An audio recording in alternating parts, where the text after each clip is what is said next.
Siema ludziki. Dziś wam coś powiem o polskiej kuchni. Oczywiście nie mam na myśli kuchni jako pomieszczenia, miejsca, gdzie się gotuje, albo je, albo patrzy, jak żona gotuje. Powiem wam coś o polskich potrawach. Potrawa to fajne polskie słowo. Jak się dobrze mu przypatrzycie, to możliwe, że zauważycie słówko, które się w nim schowało. Mianowicie trawa. Co znaczy trawa? Trawa to po angielsku grass. Także potrawa to fajne słówko, bo ucząc się go, można nauczyć się jeszcze dwóch słów przy okazji. Trawa, czyli grass, i po, czyli after. Potrawa. Super. Może ktoś się teraz zastanawia, Michał, to co, Polacy jedzą trawę? No nie jemy trawy. Aczkolwiek niektórzy mówią, obcokrajowcy, wy, że mamy tak naprawdę tylko dwie przyprawy: sól i pieprz. I nic więcej. Jest to bardzo krzywdzące. I jest mi bardzo smutno, kiedy to słyszę. To jest chyba tak krzywdzące, jak to, że niektórzy mówią, że Polska jest we wschodniej Europie. Nigdy, przenigdy nie mów Polakowi, że jest ze wschodniej Europy. Polska jest w środkowej Europie. Środkowej, w samym centrum Europy. W samym sercu, tak niektórzy Polacy powiedzieliby. Podczas tych lekcji będziemy obalać niektóre mity. Posłuchacie o stereotypach, o Polakach, o Polsce. Jeszcze nie mam dokładnego planu, jak ten podcast będzie wyglądał. Możecie mi coś podpowiedzieć. Czy chcecie, żebym mówił szybciej, wolniej, może głośniej, może bardziej seksownie? Czy ten podcast ma być długi czy króciutki? Dajcie znać w komentarzu. Wiecie dobrze, że zawsze was pytam, co mogę poprawić, co mogę zrobić, żeby moje lekcje były dla was ciekawe i pomocne.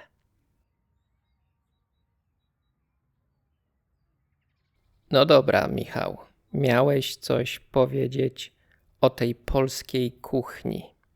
Tak, to trochę prawda z tymi przyprawami. Jak ktoś lubi na ostro, to raczej się polskim jedzeniem może zawieść. Ale to nie znaczy, że polskie jedzenie jest niedobre. Jest bardzo dobre. Mamy różne przyprawy, nie tylko sól i pieprz. Ja bardzo lubię czosnek niedźwiedzi. Czy wiecie, co to jest niedźwiedź?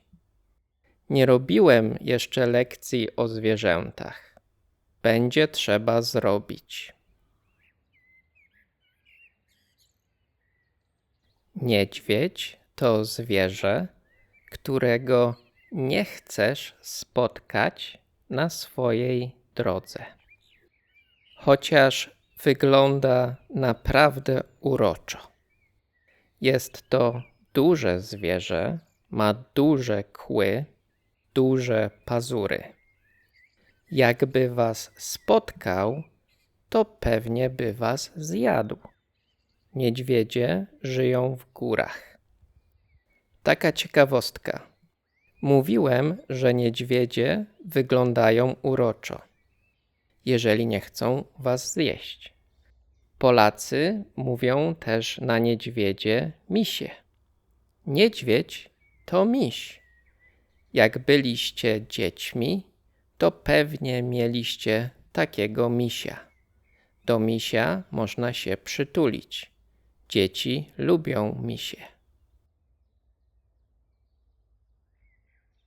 Jeżeli kiedyś poznacie kogoś z Polski i będzie miał na imię Michał, to możecie do niego mówić Misiek.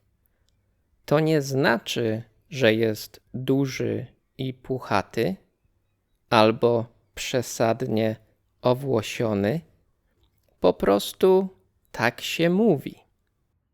Zdałem sobie sprawę, że w sumie to dużo wam o tych polskich potrawach jeszcze nie powiedziałem.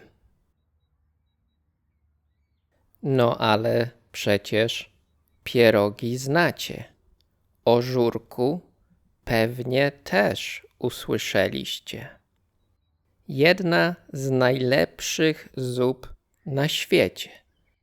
Z samego serca Europy. Koniecznie z jajeczkiem. Czasem podawana w chlebie, w restauracjach. Czy Polacy tak jedzą na co dzień?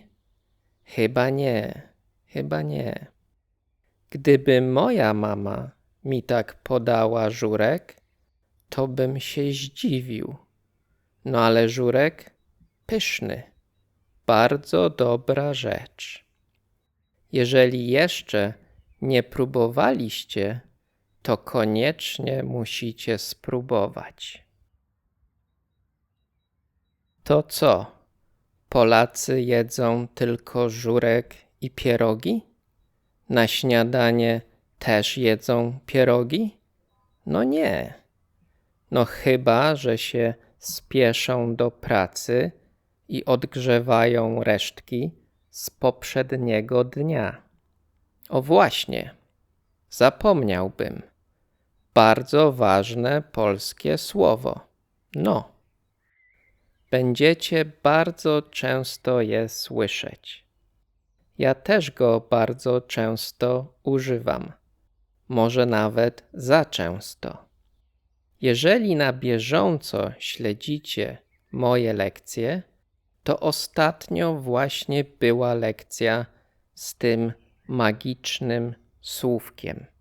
No dobra, no pewnie, no coś ty, no ale jak to tak? Cudowne słówko, warto się go nauczyć. No to co Polacy w takim razie jedzą na śniadanie? No kanapki oczywiście, chlebek, masełko, plasterek szyneczki, plasterek sera żółtego i trochę trawy, w sensie sałata zielona, jakiś ogóreczek, plasterek pomidora. Najlepiej takiego z własnego ogródka. No i koniecznie sól i pieprz.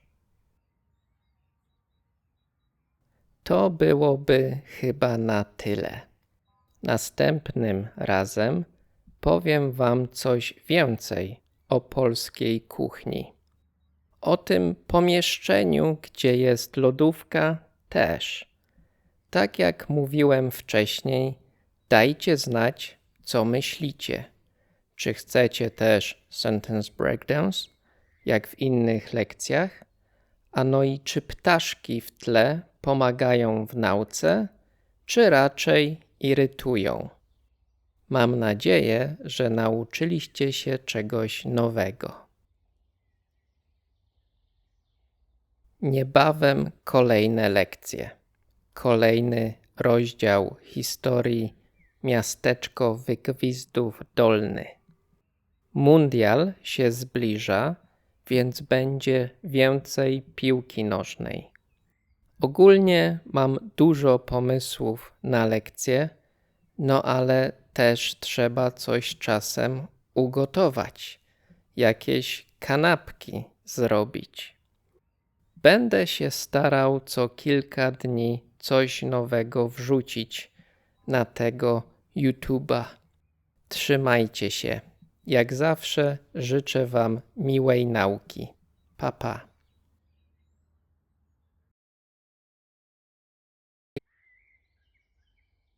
Siema ludziki.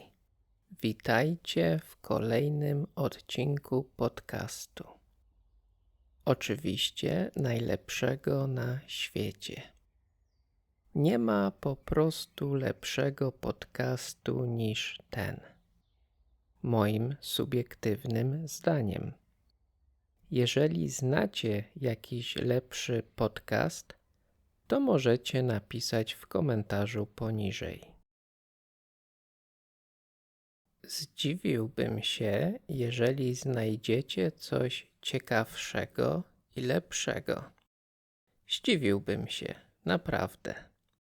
No dobra, o czym dziś Wam opowiem? Ostatnim razem powiedziałem Wam troszkę o polskiej kuchni, o soli i pieprzu, że Polska jest we wschodniej Europie, że Polacy jedzą tylko pierogi na śniadanie. Tak mówiłem? Nie pamiętam, ale chyba nie. Nie pamiętam. Warto się tego nauczyć. Może się przydać. Nie pamiętam. Zapomniałem. Nie przypominam sobie. Powiem Wam, że mam dziś dobry humor. Bardzo się cieszę. Michał, dlaczego masz dziś dobry humor? Dlaczego jest Ci tak wesoło? Ano może wiecie, może nie, ale zaczęła się kalendarzowa wiosna. Super! Będzie więcej słoneczka. Będzie cieplej. Ciepło, cieplutko. Więcej witaminy D. Swoją drogą, pierwsza połowa marca była naprawdę piękna. Dużo słońca. Było naprawdę ciepło, cieplutko. Chce się żyć. Niektórzy tak powiedzieliby. A wy? Lubicie wiosnę? Czy tęsknicie za zimą, za śniegiem, temperaturą poniżej zera? Wiosna to też dłuższe dni. Robi się ciemno coraz później. Ptaszki śpiewają. Robi się kolorowo na zewnątrz. Wiosna w Polsce może być naprawdę piękna. W ostatnich latach różnie z tym bywało. Niebawem święta wielkanocne. Wielkanoc. Jeżeli dobrze pamiętam, to kilka lat temu nawet sypał śnieg. W kwietniu. Zwariowana pogoda. Maj zwykle jest piękny. Bardzo dużo osób lubi maj. Ja też. Maj to chyba mój ulubiony miesiąc. Albo grudzień. Trudny wybór. Ciężko mi się zdecydować. Do maja jeszcze daleko. 2 miesiące zostały. W maju dużo się dzieje. Następnym razem Wam o tym opowiem. Teraz mamy końcówkę marca. Marzec się jeszcze nie skończył. Zostało jeszcze kilka dni. Jest takie polskie powiedzenie: w marcu jak w garncu. Co to znaczy? To znaczy, że w marcu pogoda jest bardzo zmienna. Trochę słońca, trochę deszczu, czasem śnieg, wiatr. Wszystko się miesza. Dokładnie, jak w garnku. Dokładnie wtedy, jak żona gotuje i zaglądacie do garnka. A jak w waszym kraju wygląda wiosna? Jest ciepło, zimno, a może tak jak w Polsce? Trochę słońca, trochę deszczu. Ja lubię śnieg, ale tylko w grudniu. Przed świętami, w święta i po świętach. W styczniu i lutym mógłbym mieszkać gdzieś w ciepłym kraju, żeby było dużo słoneczka. Ale lubię, jak jest pieruńsko zimno. Tak zimno, że aż trzeba ubrać kalesony. Ale tylko w grudniu. Przez 2-3 tygodnie. Nie więcej. Idealna pogoda to około 25 stopni i słoneczko. Zgadzacie się? Jaką pogodę lubicie najbardziej? Ja nienawidzę wiatru. Wolę, jak pada, niż wieje. Jak wieje, to mam zły humor.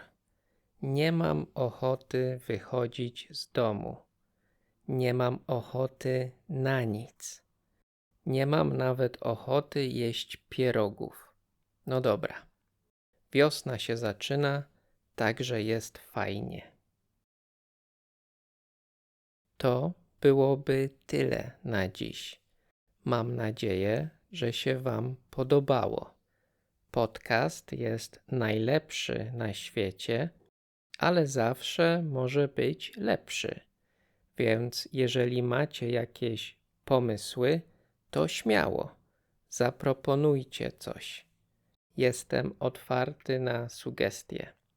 Dzięki wam ten podcast może być nawet najlepszy we wszechświecie. Jak zawsze życzę wam miłej nauki. Pamiętajcie, że polski jest fajny. Bez polskiego byłoby nudno.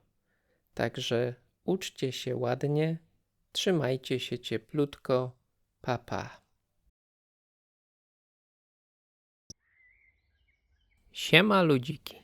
Dziś wam powiem coś o rasizmie na piłkarskich stadionach w Polsce, o 2 literach, które zmieniają znaczenie wszystkich polskich słów, a także o jednym polskim dobru narodowym. Dzisiejszy podcast będzie bardzo ciekawy i może dla niektórych z was nawet kontrowersyjny. Miłego słuchania.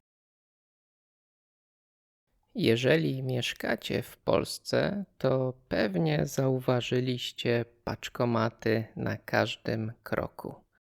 Co kilka metrów możecie trafić na paczkomat. Są w każdym mieście, przed blokami, sklepami, w centrach handlowych, na wsiach. Po prostu wszędzie. Paczkomaty to super sprawa. Możesz zamówić prawie wszystko w internecie. Często już na drugi dzień możesz odebrać paczkę. Przed pracą, po pracy nie musisz czekać na kuriera. Dostajesz wiadomość, że paczka na ciebie czeka w wybranym przez ciebie paczkomacie. Jest to super sprawa. W innych krajach nie jest to tak oczywiste. Wielu Polaków za granicą tęskni za tym rozwiązaniem.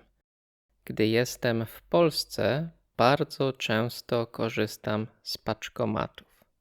Paczkomaty to też super sprawa dla starszych osób, które robią zakupy. ciężkie płyny do prania czy podobne produkty. Nie trzeba iść do sklepu i nosić tych ciężkich rzeczy. Zwykle wystarczy zejść na dół i odebrać paczkę.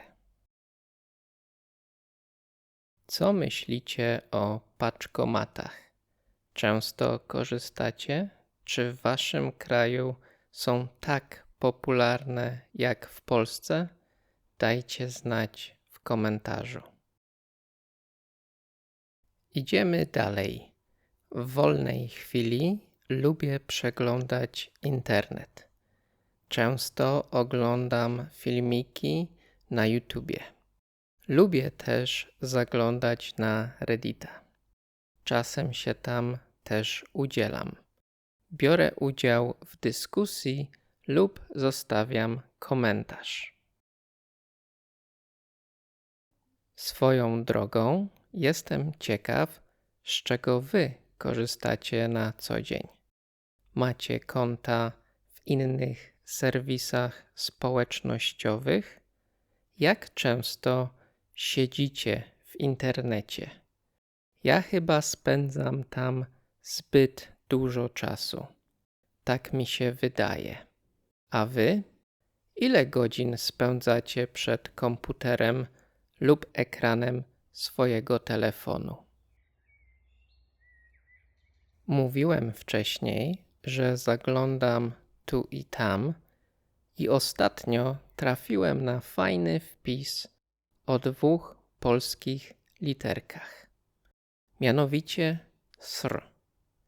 Niektórzy z was pewnie już wiedzą, dokąd zmierzam. Jeżeli jesteście wrażliwi na wulgaryzmy, nieprzyjemne słowa, to może zakryjcie teraz uszy. Jest takie brzydkie polskie słowo, które nie powinno być wam obce. Może się przydać. No dobra. Czasem po prostu trzeba iść do toalety. Mówimy na 2, nie siku, tylko to drugie. Uwaga! Pamiętajcie, że ostrzegałem. To słowo to srać. Tak, bardzo brzydkie słowo. Brzydkie słowa to jednak część języka. Trzeba je znać. Niekoniecznie używać. No więc o co chodzi z tymi 2 literkami? Na pewno znacie słowo tak, prawda? Tak? Czasem ktoś powie srak zamiast tak. Tak? Srak. Kiedy tak możecie powiedzieć? Dla efektu humorystycznego lub ironicznego. Jest oczywiście więcej przykładów. Inny popularny przykład to sraki zamiast taki. Gdy ktoś pyta jaki? Jaki? Sraki. Pamiętajcie, że jest to niegrzeczne. Polacy mówią tak zwykle wtedy, gdy są wkurzeni. Jak was żona lub teściowa zapytają, skąd to wiecie, to pamiętajcie, nie ode mnie, ani mru. Tak się teraz zastanawiam. Miałem zrobić kolejną lekcję z jakąś ważną konstrukcją gramatyczną typu nie mogę znaleźć albo czy kiedykolwiek byłeś. Ostatecznie zdecydowałem się na kolejny odcinek podcastu. Dobrze zrobiłem? No dobra. Paczkomaty omówione. Wulgaryzmy były. No to teraz czas na wisienkę na torcie. Rasizm na stadionach. Będzie kontrowersyjnie. Wiem, że niektórzy z was chcą więcej lekcji o piłce nożnej. Będą. Wiem, że część z Was nie chce piłki nożnej. Szanuję to. Ci, którzy oglądają piłkę, pewnie znają taki angielski slogan Say no to racism. Wiecie, o czym mówię? Gdy oglądacie mecz, to możecie zauważyć ten slogan na murawie boiska. Zwykle w skróconej wersji No to Racism. Jeżeli jesteście na bieżąco z moimi lekcjami i podcastem, to pewnie znowu wiecie, dokąd zmierzam. Słówko, które każdy szanujący się uczeń musi znać. Koniecznie. No pewnie. No tak. No to. No. Michał, co ma magiczne no wspólnego z rasizmem? Jeżeli przeczytacie angielskie No to Racism słówko w słówko po polsku, to wyjdzie no to rasizm. To co to będzie znaczyć? No to rasizm można przetłumaczyć jako racism it is then. Taka sytuacja. Wiecie, co wam jeszcze powiem? Co ciekawe, ten slogan możecie zobaczyć nie tylko na polskich stadionach, w innych krajach też. W Niemczech, Anglii, Hiszpanii, chyba w każdej europejskiej lidze, może i na całym świecie. Myśmy tego nie wymyślili. No, to tyle na temat rasizmu na polskich stadionach. Koniec tego. Wystarczy na dziś. Macie nowe słówka, nowe wyrażenia, bardzo dużo informacji. Mam nadzieję, że odcinek się Wam podobał. Niebawem kolejne lekcje. Dajcie znać znajomym, rodzinie, szefowi z pracy o nowych lekcjach.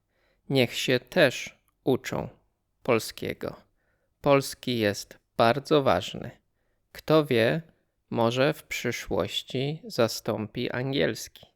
Nigdy nie wiadomo. Lepiej się uczyć na zaś. Będziecie mieć przewagę nad innymi. Miłej nauki. Do następnego razu. Trzymajcie się cieplutko. Pa, pa. Dziś w Polsce mamy Wielkanoc. Wielkanoc to po angielsku Easter. Wielka, big, noc, night. Wielkanoc. A jak Wielkanoc, to koniecznie jajca. Michał, co to są jajca?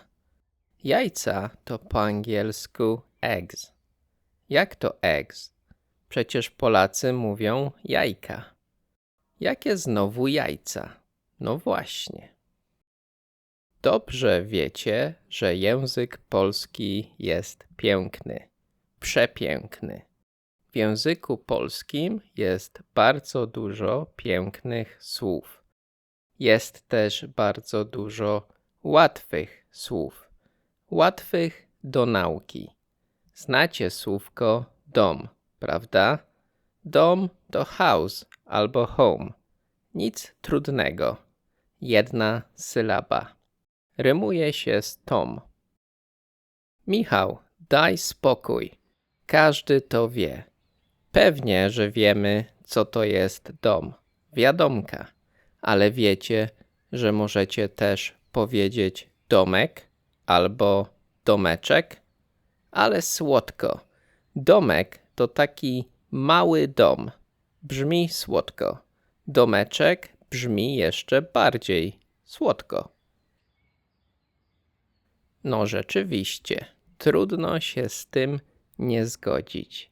Oba słówka brzmią naprawdę słodko. No ale co ma domek wspólnego z jajcami? No właśnie, już tłumaczę. Egg to jajko, prawda? No tak. Eggs to jajka, tak? Michał, naprawdę, zlituj się. Uczymy się codziennie, więc takie słówka już znamy od dawna. Bardzo mnie cieszy, że uczycie się codziennie. O to chodzi. Tak trzeba. W takim razie mogę wam powiedzieć coś więcej o tych jajcach. Na co dzień rzeczywiście najczęściej będziecie mówić jajka. Poproszę 2 jajka, skończyły się nam jajka, zjadłem jajko na śniadanie, jajko na miękko, jajko na twardo, zrób mi kobieto kanapkę z jajkiem, ale to jajko śmierdzi. No dobra, w Polsce mamy taką tradycję wielkanocną. W Wielką Sobotę Polacy idą do kościoła, żeby poświęcić pokarmy. Te pokarmy znajdują się w koszyczku wielkanocnym. Jakie pokarmy są w tym koszyczku? Sól i pieprz, wiadomo, no ale też chlebuś, wędlinka, chrzan, no i oczywiście baranek i jajeczka. Jajeczka to oczywiście małe jajka. Jeżeli są małe, możecie zamiast jajka powiedzieć jajeczka. Jeżeli są z czekolady, małe i słodkie, to jak najbardziej jajeczka. Z kolei jajca to są duże jajka, wielkie jajca. Na przykład strusie jajca. Te są naprawdę duże, ogromne, niezłe jajca. No właśnie, niezłe jajca.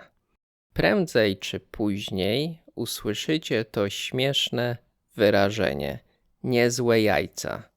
To po angielsku that's crazy. Kiedy możecie tak powiedzieć? Kolega znalazł 100 na ulicy i mówi wam: nie uwierzysz, wczoraj znalazłem 100 na ulicy, jak szedłem do Żabki. Możecie wtedy powiedzieć niezłe jajca albo ale jajca. O, albo oglądacie wiadomości sportowe i słyszycie: Włochy nie zakwalifikowały się na Mistrzostwa Świata 3. raz z rzędu. Wtedy jak najbardziej możecie powiedzieć niezłe jajca. Swoją drogą, mamy tu kogoś z Włoch? Jeżeli tak, to naprawdę jest mi przykro. Za 4 lata na pewno uda wam się zakwalifikować. Na pewno, na 100%. A jak nie, to za 8. Mówiłem wam, że język polski jest piękny. Wiecie, że hair po polsku to włosy, co nie? Możecie też czasem powiedzieć Włochy.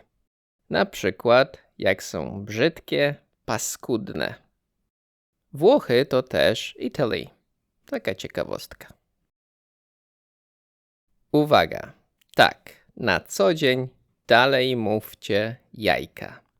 Mówcie też dom, włosy, chleb. Pamiętajcie jednak, że są inne formy tych słów. Domek, włoski, chlebuś, zwykle małe, słodko brzmiące.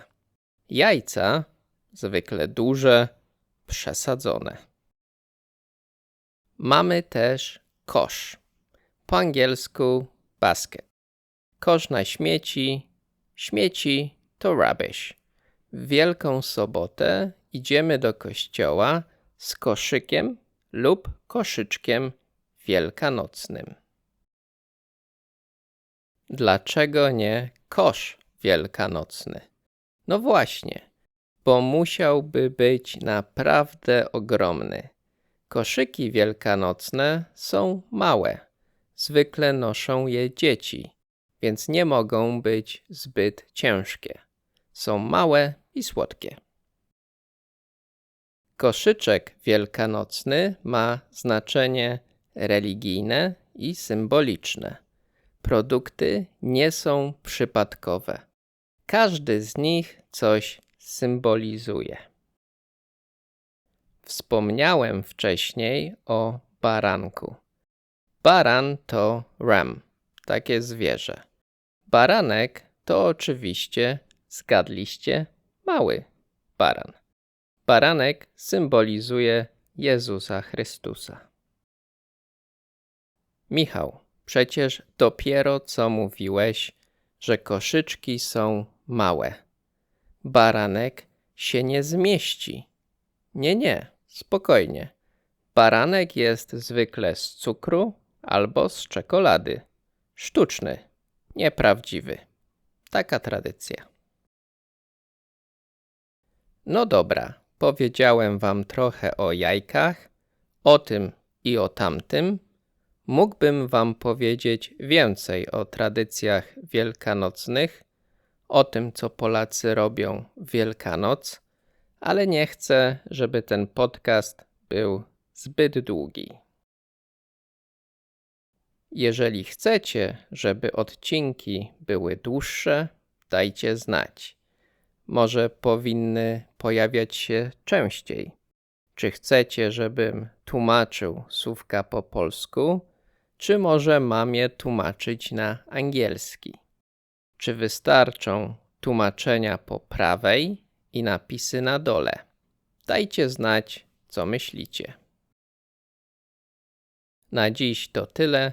Pamiętajcie o pozostałych lekcjach, o nowej historyjce, This might be the place, o obcokrajowcach, którzy mieszkają w Polsce.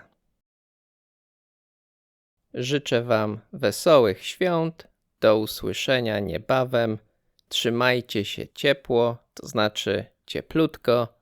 Pa, pa. Siema ludziki.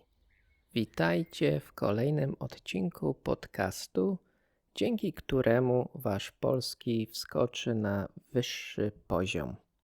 Dziś powiem wam coś o najlepszej grze na świecie, fajnym pomyśle na wycieczkę w Polsce, a także dowiecie się, co znaczy polski zwrot święta, święta i po świętach. Zaczynamy. Mamy już kwiecień, a to znaczy, że 1/4 roku za nami. Ale ten czas szybko leci. Strasznie. Czy wam czas też tak szybko leci? Niedawno jeszcze ubieraliśmy choinkę, kupowaliśmy kwiatki na walentynki. Tydzień temu mieliśmy Wielkanoc. I co?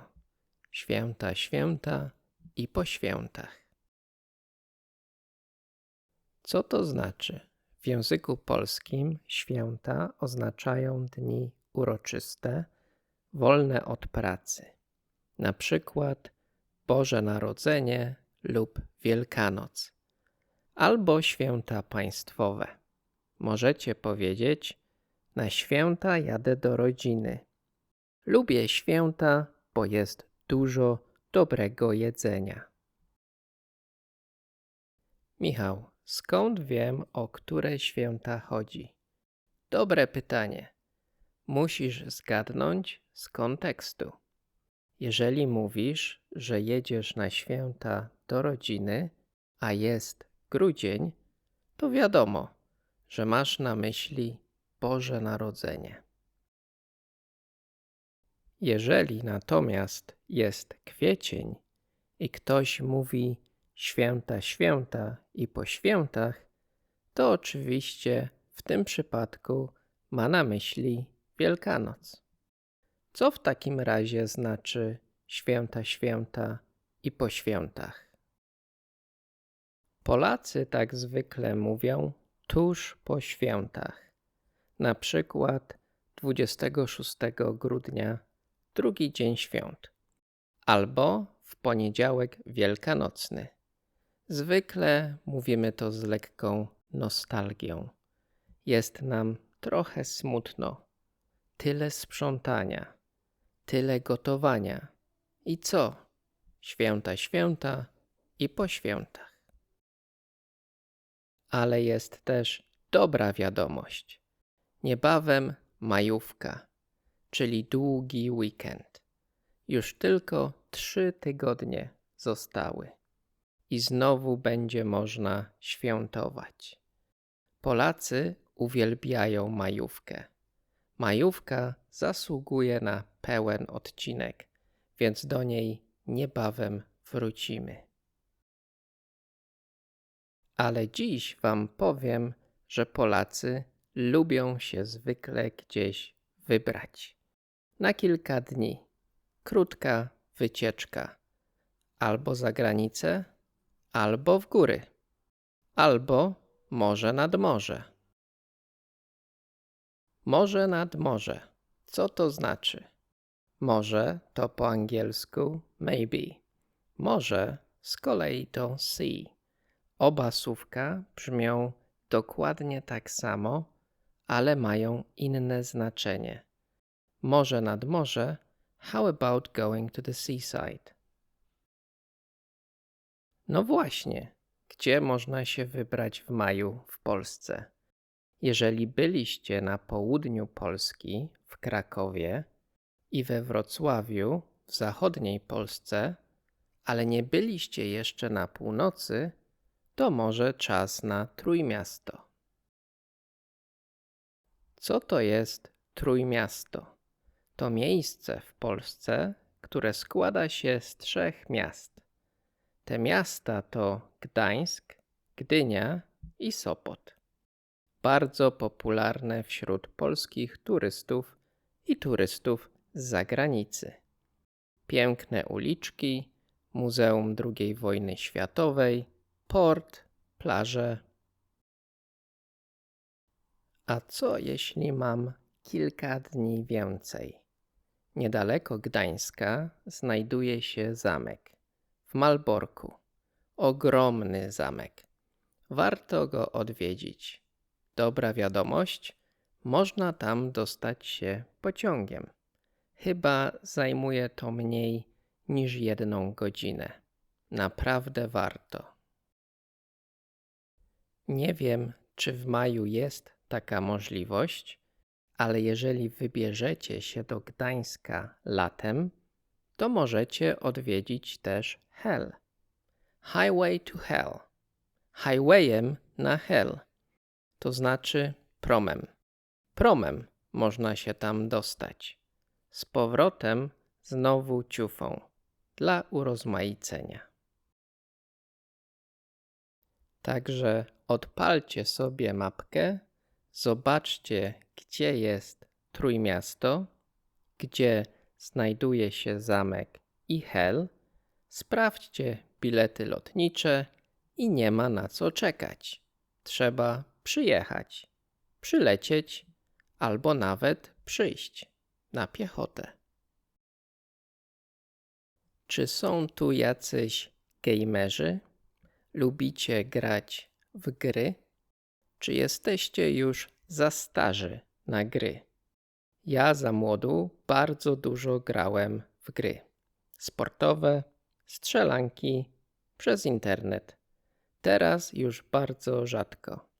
Zwykle jak jestem przeziębiony albo gdy lecę samolotem, żeby zabić czas. Ale jest taka jedna gra, do której lubię wracać. Bardzo stara. Chyba z lat 90. Tak mi się wydaje. O matko, ale stara gra to musi być. Stara, ale dobra. Chyba najlepsza. Co się robi w tej grze? Na czym ona polega? Na początku wybierasz zamek, musisz go rozbudować. Żeby go rozbudować, potrzebne są surowce i pieniądze, oczywiście. Masz konia i chodzisz po mapie. Zbierasz surowce, ale też musisz walczyć z różnymi stworzeniami, potworami i innymi bohaterami, którzy też mają zamki. Używa się też magii i czarów. Gra jest bardzo wciągająca. Uwielbiam muzykę z tej gry.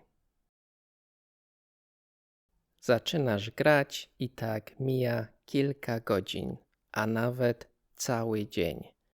Gra ma kilka części, ale mi osobiście najbardziej przypadła do gustu część trzecia.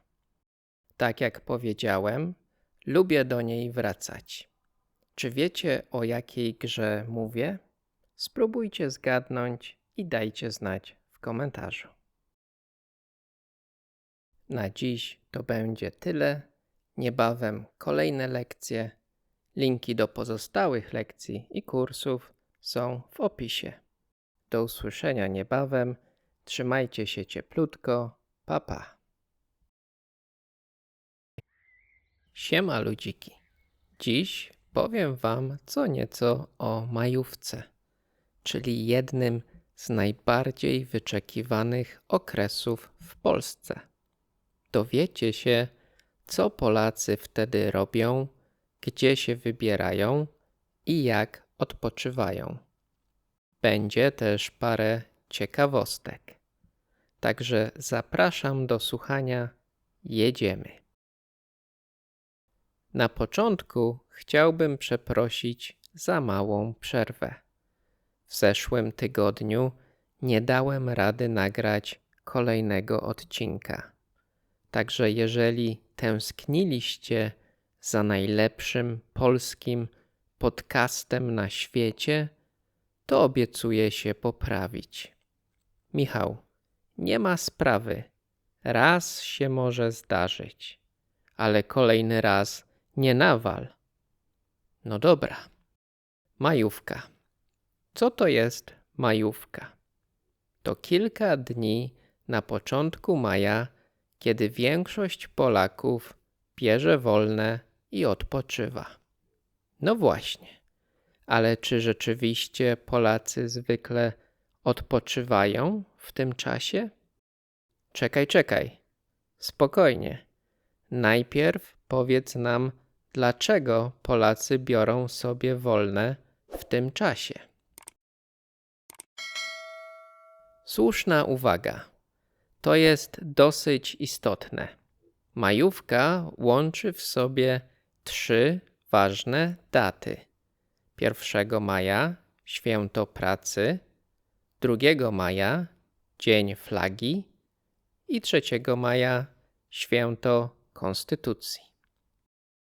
W Polsce dni ustawowo wolne od pracy podczas majówki to 1 i 3 maja. 2 maja nie jest dniem wolnym, ale właśnie wtedy wiele osób bierze urlop.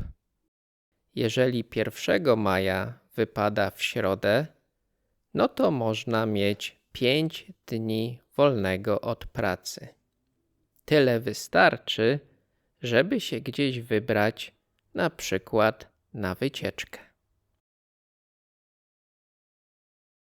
Czasem oczywiście niektórzy biorą parę dni więcej urlopu. W tym roku 1 maja wypada w piątek, więc niestety długi weekend nie jest tak długi. No ale zawsze to coś. Weekend dłuższy o 1 dzień. Można już całkiem fajnie wypocząć. Każdy lubi mieć trochę czasu wolnego od pracy i szkoły. Polacy lubią ten okres, bo zwykle, nie zawsze, jest ciepło i ładnie. I to jest to, co Polacy kochają robić. absolutny klasyk. Grill. Kiełbaska, karkóweczka, piweczko. Żyć, nie umierać. Polacy spotykają się z rodziną i znajomymi, odpalają grilla i biesiadują. Co to znaczy biesiadować?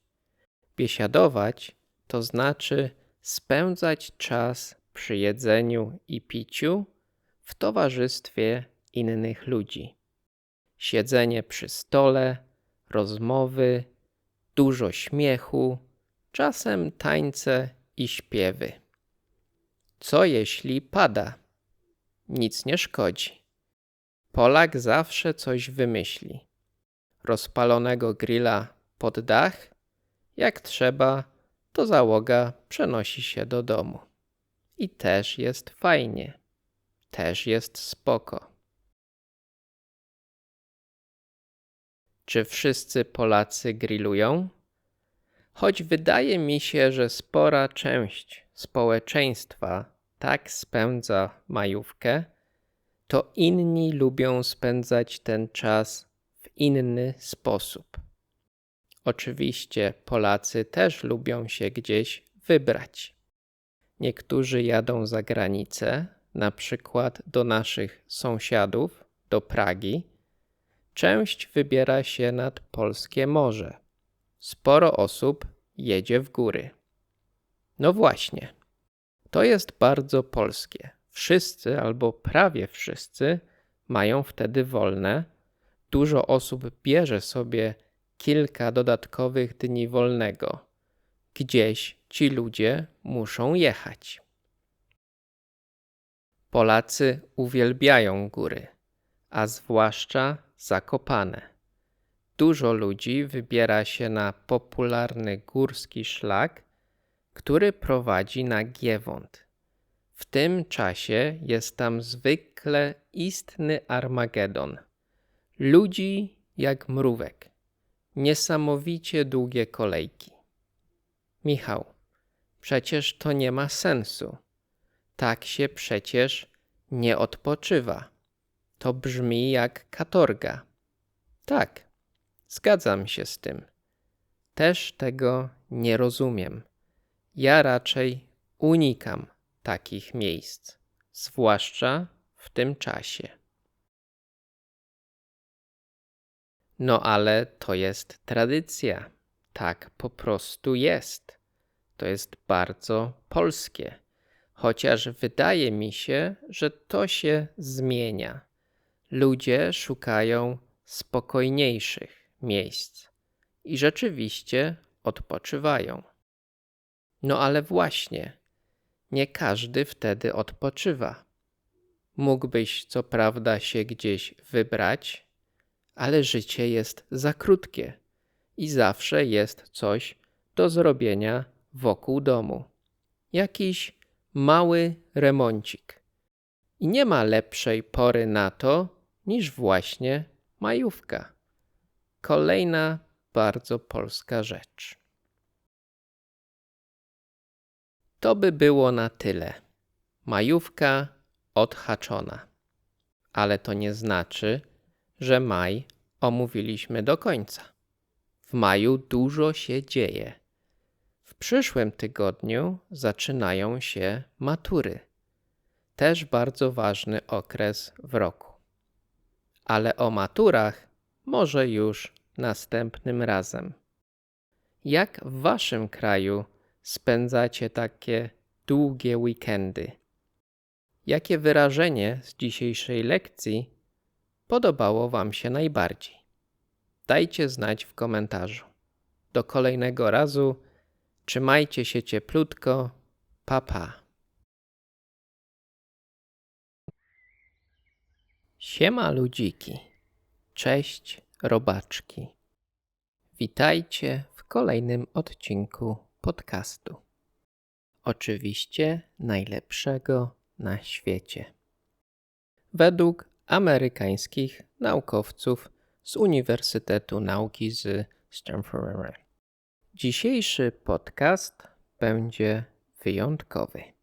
Będzie historyjka, trochę gramatyki, testy, teściki, dużo ciekawostek.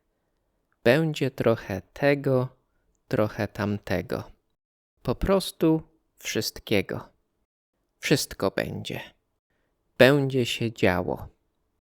Także jak nie macie co robić, to zostańcie na chwilkę.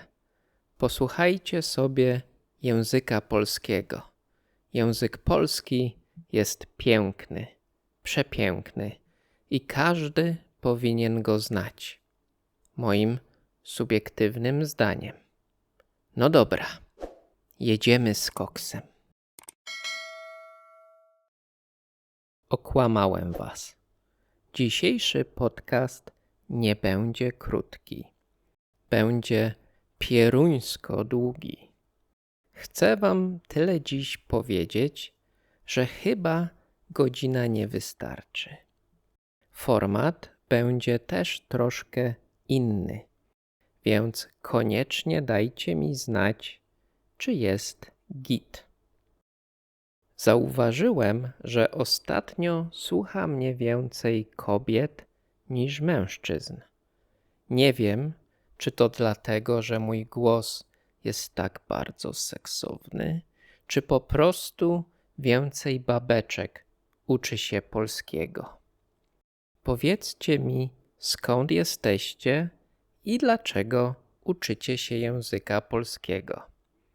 Skoro jest tu więcej kobiet, może zamiast o piłce nożnej powinienem mówić o uczuciach. Wiem, jestem straszny. Te stereotypy. Chcę jednak, żeby każdy był zadowolony. Każdemu chcę zrobić. Także proszę śmiało, piszcie w komentarzach, czego potrzebujecie. I to zrobię. Swoją drogą, piękna pogoda w Polsce ostatnio. Cieplutko, dużo słoneczka, chce się żyć. Pamiętajcie, żeby wyjść na zewnątrz, na krótki spacer. Trzeba czasem popatrzeć na drzewka, zieloną trawkę, posłuchać ptaszków w parku lub w lesie. Nie ma chyba nic lepszego do posłuchania niż śpiew ptaszków. No chyba, że polskie szyży. No i znowu to potwierdza, że ten podcast jest po prostu najlepszy ze wszystkich. Bo jak jesteście w parku i jak założycie słuchawki, to i tak będziecie słyszeć czasem śpiew ptaszków. Nic nie tracicie. Także nie ma to tamto, żadnych śmiesznych wymówek typu nie chce mi się, a może jutro. Dziś to nie. Dziś wolę posłuchać, jak sąsiad wierci wiertarą. Trzeba ruszyć dupkę do parku, słuchaweczki i słuchać i uczyć się. Samo się nie nauczy, niestety. Michał, zmotywowałeś mnie do nauki. Jestem napompowany pozytywną energią. Chce mi się uczyć, że hej, dawaj te testy, teściki. O to chodzi. To mi się podoba. Takie nastawienie jest super. Zanim zrobimy parę zadań z waszej ulubionej gramatyki, to przerobimy wspólnie historyjkę. Jak wiecie, na kanale są dwie historyjki. Jedna to opowieść kryminalna, która ma miejsce gdzieś w Polsce w latach 80. Druga to historyjka o obcokrajowcach mieszkających w Polsce. Tak, nie ma jeszcze wielu rozdziałów, ale obiecuję, że niebawem pojawią się na kanale. Dziś będzie troszkę inaczej. Najpierw przeczytam jeden rozdział, a później przeanalizujemy cały tekst. Jeżeli się Wam taki sposób spodoba, to następnym razem też tak zrobimy. Postaram się przeczytać powoli i dokładnie, żebyście wszystko zrozumieli. Uwaga, zaczynam. Wstałem rano i naszła mnie ochota na pierogi. Jak każdy Polak, lubię czasem zjeść pierogi na śniadanie. Jem tylko domowej roboty pierogi. Innych nie toleruję. Poszedłem do kuchni sprawdzić, czy mam ser. Otworzyłem lodówkę i niestety nie znalazłem żadnego sera. Postanowiłem więc, że pójdę do sklepu. Szybko się ubrałem i wyszedłem z domu. Po drodze do sklepu nie spotkałem absolutnie nikogo. Żadnej żywej duszy. Ptaszki śpiewały, słoneczko świeciło. Gdy podszedłem do drzwi mojego ulubionego sklepu, bardzo się zdziwiłem. Okazało się, że drzwi były zamknięte. I wtedy przypomniałem sobie, że jest niedziela. A w niedzielę sklepy w Polsce są zamknięte. Okej, może to nie była najlepsza na świecie historyjka, ale chyba się zgodzicie, że był niespodziewany zwrot akcji. No dobra, zabieramy się za analizowanie tekstu. Pierwsze zdanie. Wstałem rano i naszła mnie ochota na pierogi.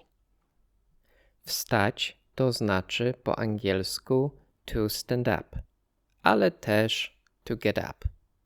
Wstałem to I got up w przeszłości. Jeżeli jesteś babeczką, to powiesz wstałam. Rano to in the morning. Jeżeli chcecie powiedzieć what a lovely morning, to po polsku powiecie ale piękny poranek. Naszła mnie ochota na pierogi. Słowo naszła dosłownie pochodzi od najść. Możecie powiedzieć też miałem ochotę na pierogi. I was craving pierogi. Idziemy dalej. Jak każdy Polak, lubię czasem zjeść pierogi na śniadanie. Jak każdy Polak, jak każdy nauczyciel, jak każdy uczeń. Jak każdy to like every. Czasem to sometimes. Można też powiedzieć czasami lub od czasu do czasu. Uwaga! Zjeść na śniadanie. Nie mów dla śniadania, tylko na śniadanie. Na obiad, na kolację. Czy Polacy jedzą pierogi na śniadanie? Nie jest to pierwszy wybór, ale jak masz pierogi z poprzedniego dnia i nie chce ci się robić śniadania, to czemu nie? Kolejne zdanie. Jem tylko domowej roboty pierogi. Domowej roboty to po angielsku homemade. Na przykład domowej roboty pizza albo chleb. Chociaż wolę pierogi domowej roboty, to jednak często jem gotowe ze sklepu albo baru mlecznego. Tak jest wygodniej, mniej roboty. Innych nie toleruję. Tolerować to z kolei to tolerate. Możesz tolerować lub nie tolerować niektórych osób, ale możesz też nie tolerować jakiegoś jedzenia. Nie toleruję wątróbki, czyli I can't stand eating liver. Poszedłem do kuchni sprawdzić, czy mam ser. Poszedłem sprawdzić, inaczej upewnić się. Nie byłem pewien, czy mam ser, dlatego poszedłem to sprawdzić. Otworzyłem lodówkę i niestety nie znalazłem żadnego sera. Niestety to fajne słówko, które warto znać. Po angielsku to unfortunately. Niestety nie mam dziś czasu. Niestety nie mogę się z tobą dziś spotkać. Niestety znowu pada. Jaka jest różnica między nie znalazłem sera, a nie znalazłem żadnego sera?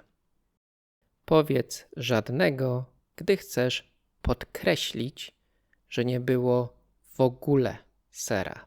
Zero. Postanowiłem więc, że pójdę do sklepu. Postanowiłem to po angielsku I decided. Postanowiłem więc to so I decided. Jeżeli będziecie opowiadać komuś coś, to na pewno się przyda. Szybko się ubrałem i wyszedłem z domu. Ubrałem się to I got dressed. Wyszedłem z domu to I left home. Pamiętajcie o z. Z domu, z pracy. Po drodze do sklepu nie spotkałem absolutnie nikogo. Po drodze do to on the way to. Po drodze do sklepu, po drodze do domu. Absolutnie możecie użyć, gdy chcecie znowu podkreślić, że nie było naprawdę nikogo. Ani jednej osoby. Absolutnie nikogo. Żadnej żywej duszy. Bardzo fajne wyrażenie. Po angielsku to not a single soul. Ptaszki śpiewały, słoneczko świeciło. Ptaszki to małe ptaki. Ptaszki to zdrobnienie od ptaki. Z kolei słoneczko od słońca. Polacy lubią na co dzień używać tego typu zdrobnień. Także też śmiało ich używajcie. Ale oczywiście nie za często. Dlaczego śpiewały, a nie zaśpiewały? Opisujemy tło, więc potrzebny jest czasownik w formie niedokonanej, imperfective verb. Gdy podszedłem do drzwi mojego ulubionego sklepu, bardzo się zdziwiłem. Poszedłem to po prostu I went, natomiast podszedłem to I went up to, I got closer. Zdziwiłem się to I was surprised. Naprawdę się zdziwiłem. Trochę się zdziwiłem. Okazało się, że drzwi były zamknięte.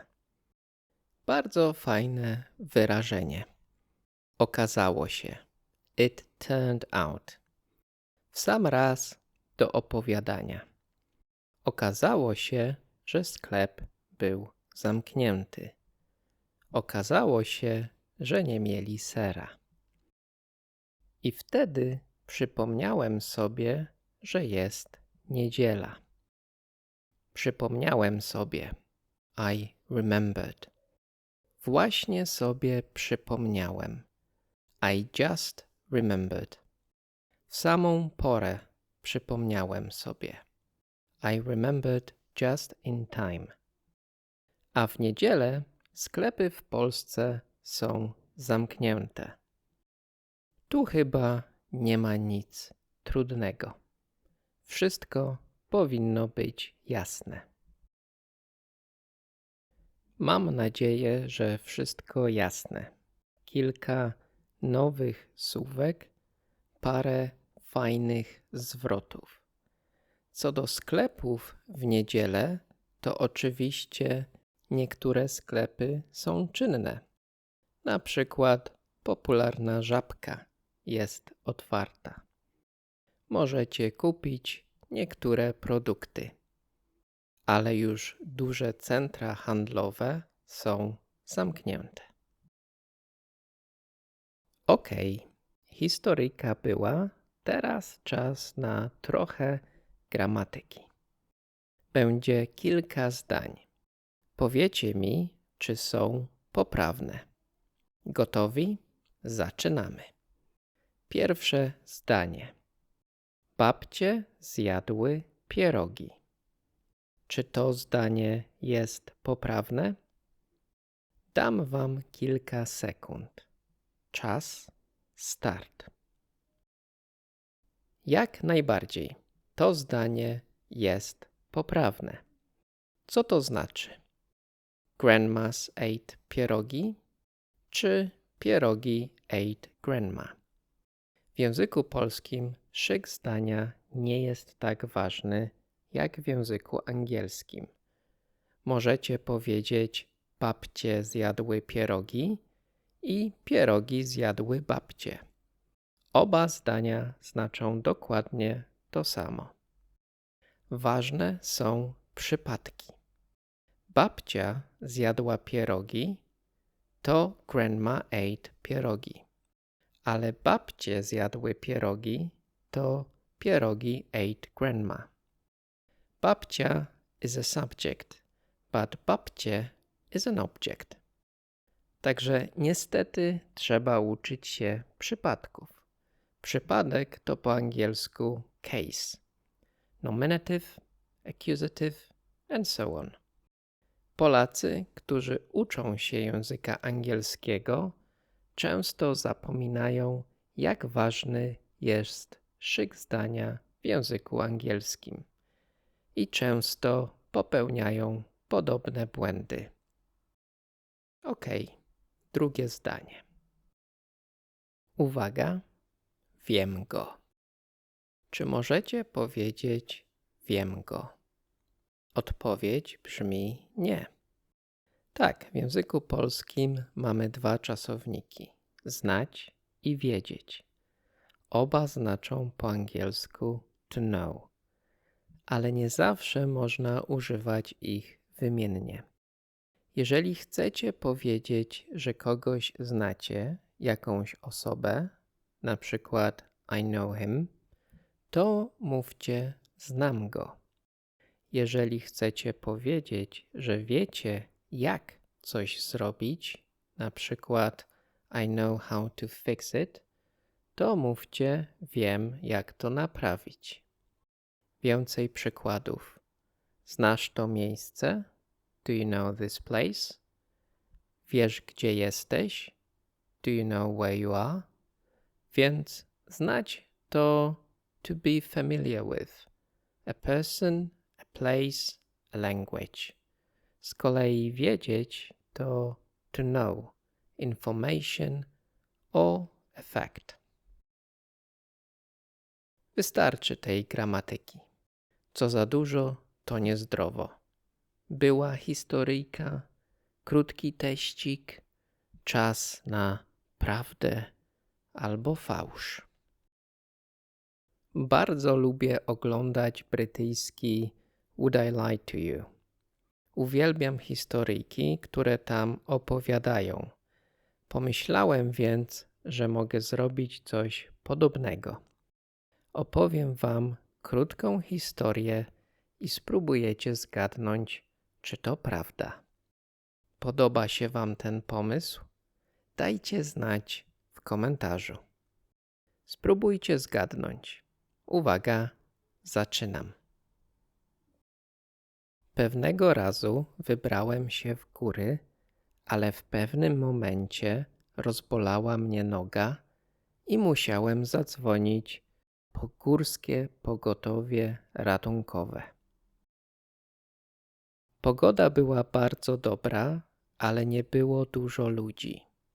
Miałem ze sobą plecak i kijki. Na początku czułem się bardzo dobrze. Wspinałem się dosyć długo, około 5 godzin. Przed samym szczytem zaczęła mnie boleć noga. Doszedłem jednak do szczytu góry, ale musiałem odpocząć. Zjadłem coś w schronisku, napiłem się wody i pół godziny później zacząłem schodzić. Niestety ból wrócił. Z każdym krokiem było coraz gorzej.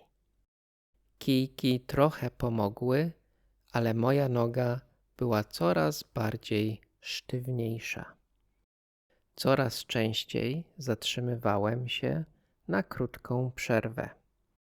Żeby zejść szybciej, wybrałem skrót, który dobrze znałem.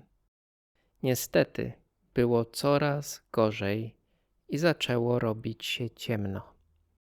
Po chwili zorientowałem się, że pomyliłem szlak i nie mogłem już dalej iść. Nie wiedziałem, gdzie jestem i zdecydowałem się zadzwonić po pomoc. Miejsce było trudno dostępne. Na szczęście po jakiejś godzinie pomoc nadeszła. Przyleciał po mnie helikopter Górskiego Pogotowia Ratunkowego. I tak zostałem uratowany. Co sądzicie? Prawda czy fałsz? Jeżeli chcecie, mogę częściej opowiadać podobne historie. Jak podobał się Wam dzisiejszy podcast? Najlepszy na świecie do tej pory? Czy nie był za długi? Może chcecie, żeby był nawet dłuższy? Kiedy lubicie słuchać podcastów? Podczas gotowania, na spacerze, czy jak śpicie? Koniec tego. Na dziś tyle. Chociaż polski jest najważniejszy na świecie, to trzeba też robić inne rzeczy. Także zjedzcie coś, żebyście nie byli głodni i mieli siłę się uczyć. Trzymajcie się cieplutko. Do następnego. Ach Jezus Maria, co myśmy najlepszego zrobili. Siema ludziki, niebawem mundial, dlatego piłka nożna wraca na kanał. Nie lubisz piłki? Czekaj, zanim przełączysz na kanał o śmiesznych pieskach, albo znowu będziesz oglądał, jak dziewczyny tańczą do tej samej piosenki. Zostań tu na chwilę. Obiecuję, że będzie fajnie. Dziś wcielimy się w postać komentatora. Będą emocje, łzy szczęścia, ale też ogromny smutek. No dobra, mistrzostwa czas zacząć. Zanim zaczniemy, nie zapomnij zasubskrybować kanału. Zostaw komentarz dla zasięgów. Na przykład uwielbiam piłkę nożną, ale kocham bardziej język polski. Pamiętaj, żeby powiedzieć o kanale znajomym, sąsiadom, mamie, babci, kolegom z pracy. Lekcji jest od groma. Do wyboru, do koloru. Jest czego się uczyć. A teraz jedziemy z tą piłką. Ja już rzadko oglądam piłkę, bo kibic reprezentacji Polski ma naprawdę ciężko. Częściej jest zawiedziony niż szczęśliwy. Niestety, taka prawda. Może wiecie, może nie, ale my się na mundial nie dostaliśmy. Przegraliśmy znowu ze Szwecją. Szwedzi nam wpakowali parę bramek. I mistrzostwa będziemy oglądać w domu. A wy? Dostaliście się na mistrzostwa? Ale może dobrze, że się nie dostaliśmy, bo trzeba byłoby wstawać wcześnie, żeby obejrzeć mecze. A tak to można troszkę dłużej pospać. Mniej nerwów. Człowiek będzie zdrowszy. A mówią, że sport to zdrowie. Guzik, prawda? Już za chwilę nauczysz się trochę komenterki. Nie wiem, czy tak ludzie mówią, ale podoba mi się to słowo. Pamiętaj, że na kanale jest już parę nagrań, które mogą ci się przydać.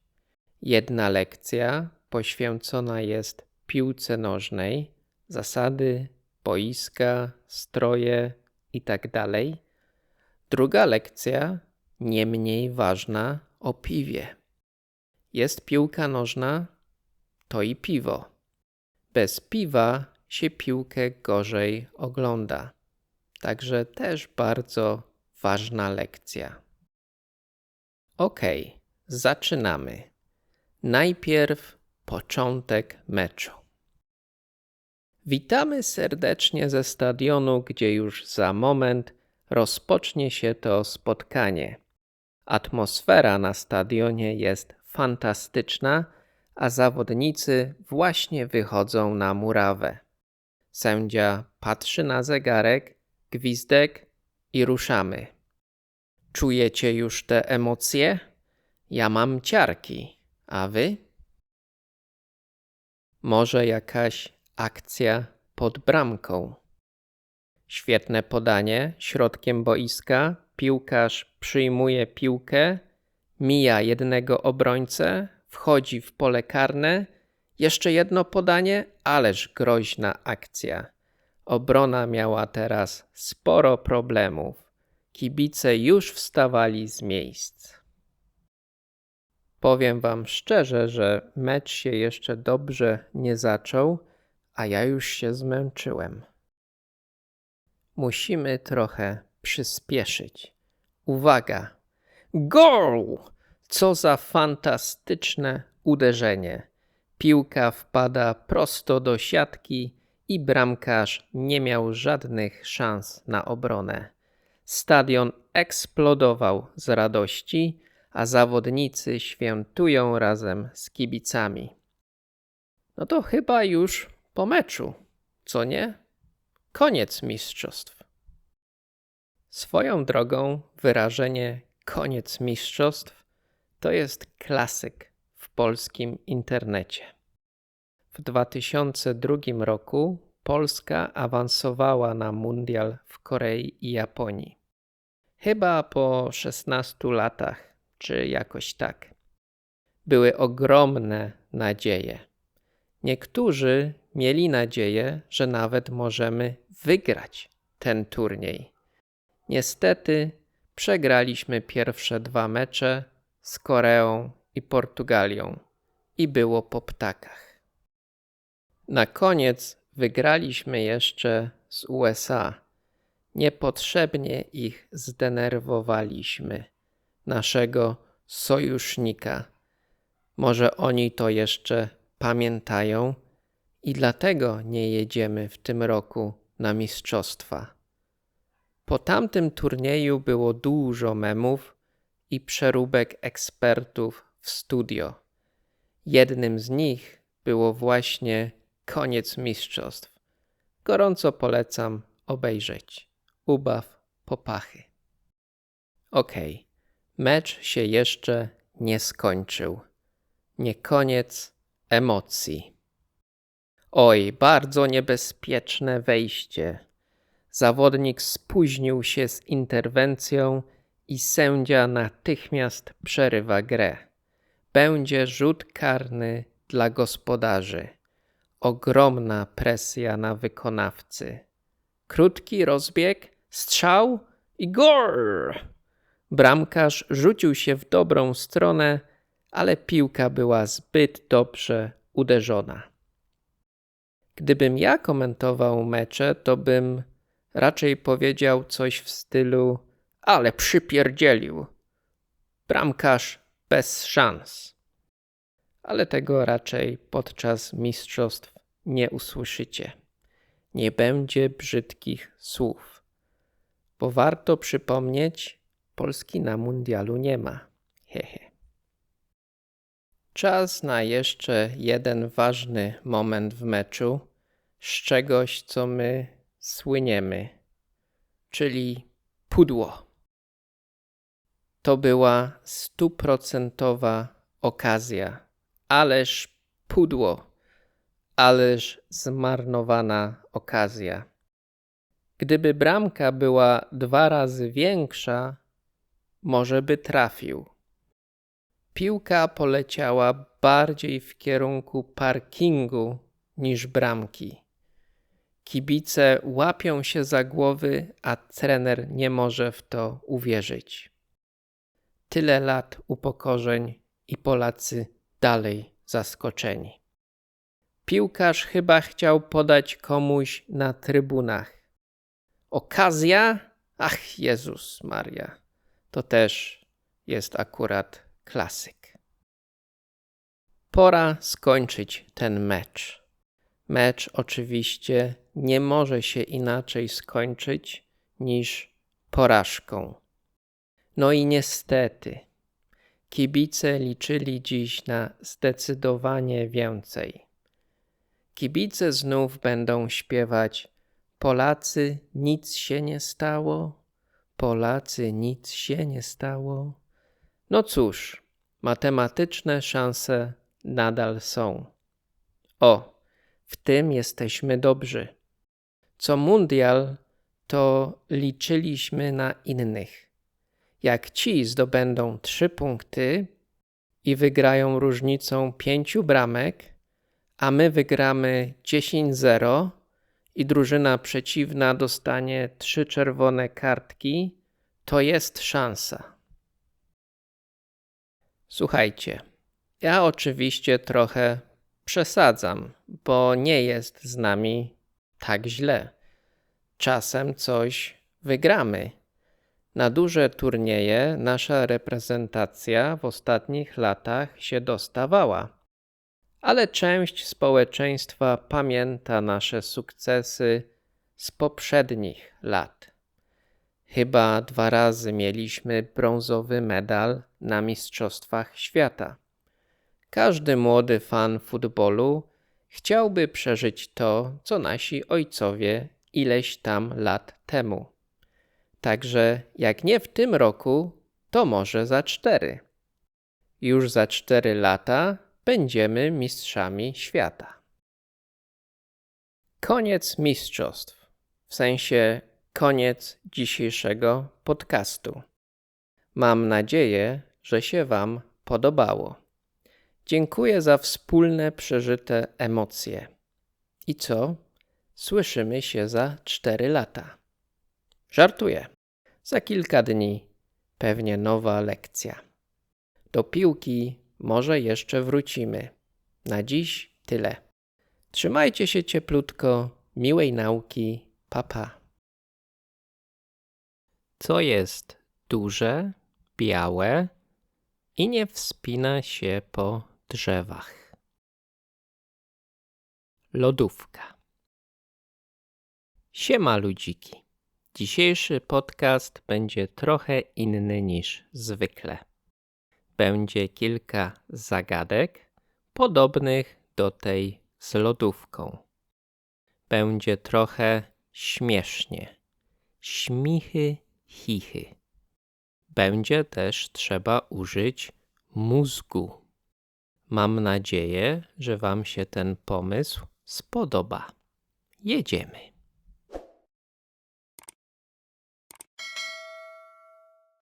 Co jest małe, zielone i nie umie latać?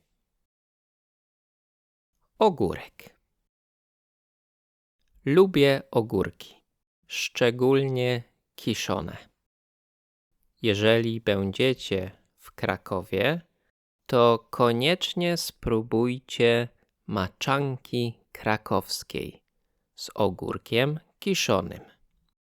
Inne hamburgery mogą się przy niej schować. Mogą się schować, to znaczy, że nie mają podjazdu. Nie mają podjazdu, to znaczy, że nie są tak dobre. Bez porównania.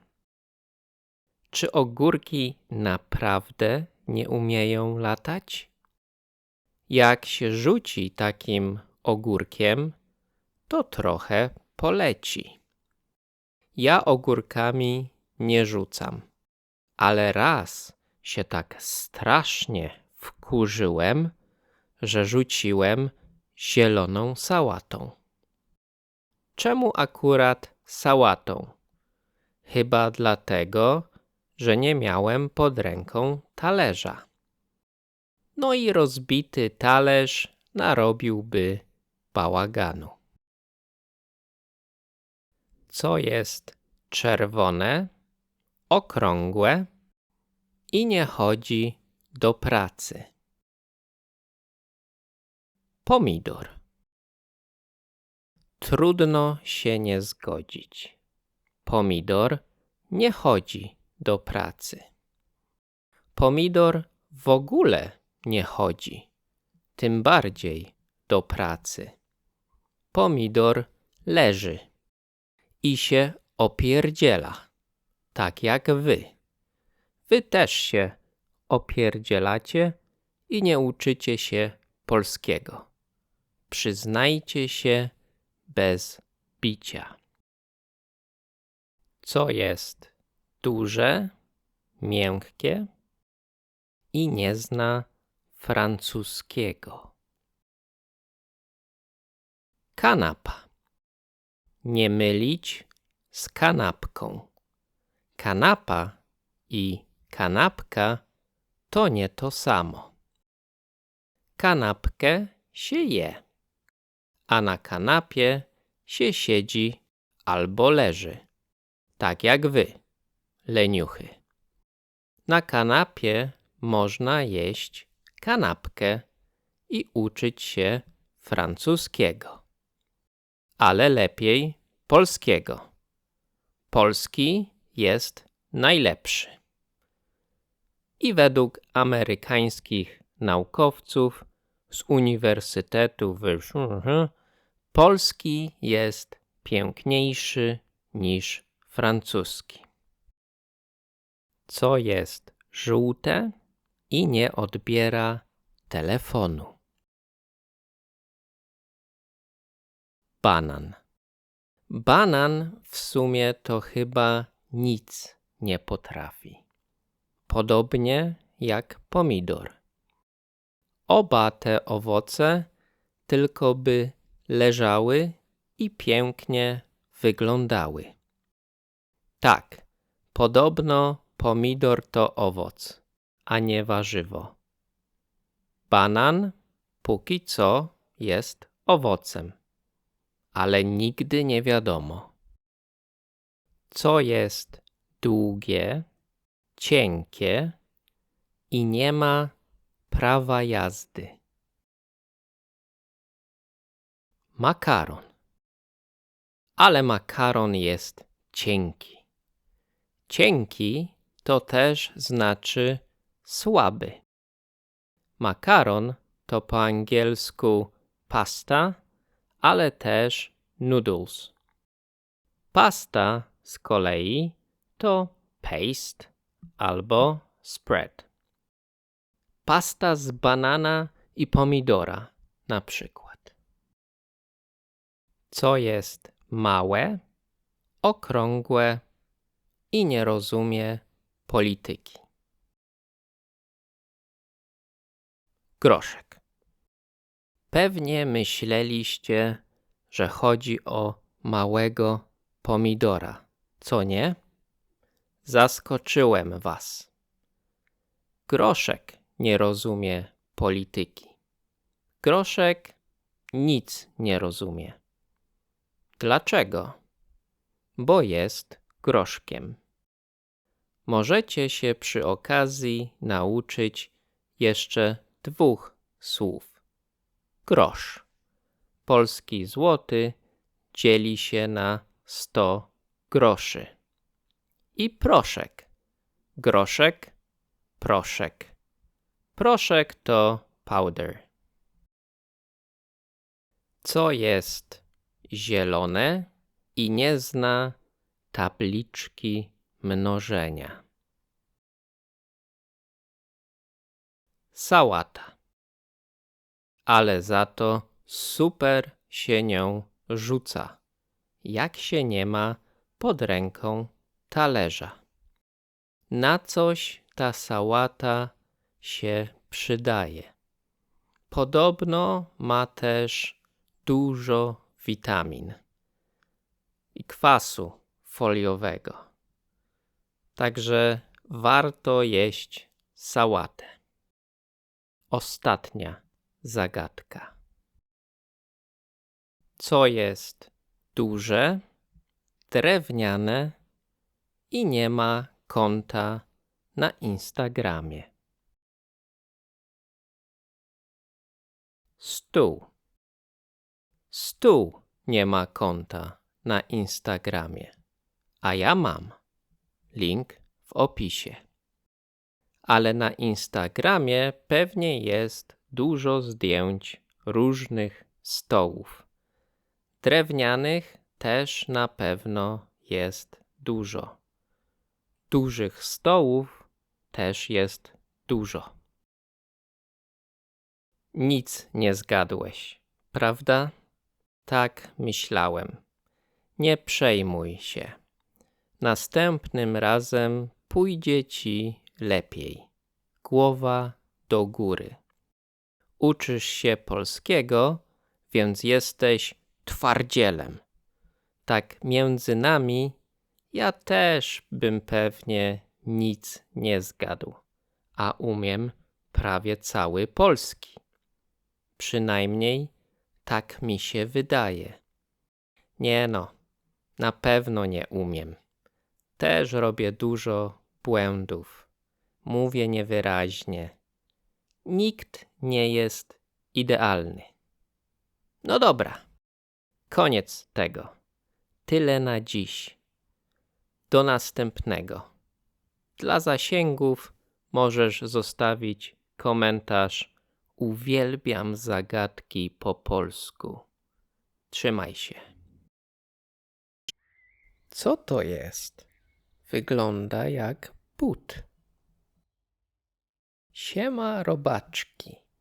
Witajcie w kolejnym odcinku podcastu. 10. Ale ten czas Pani Krysiu, ale ten czas leci.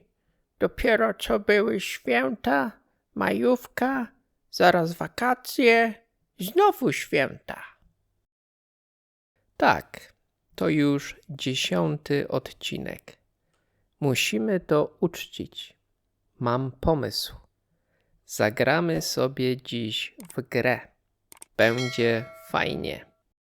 Ostatnio zagadki były trochę trudne, więc dziś dam wam szansę się odkuć. Dziś będzie łatwiej. Ale zanim w coś zagramy, chciałbym podziękować za to, że tu jesteście, robaczki. Armia robaczków się rozrasta, rośnie w siłę. Nasza mała armia składa się już z ponad 1700 słodkich robaczków. Dużo, ale może być więcej.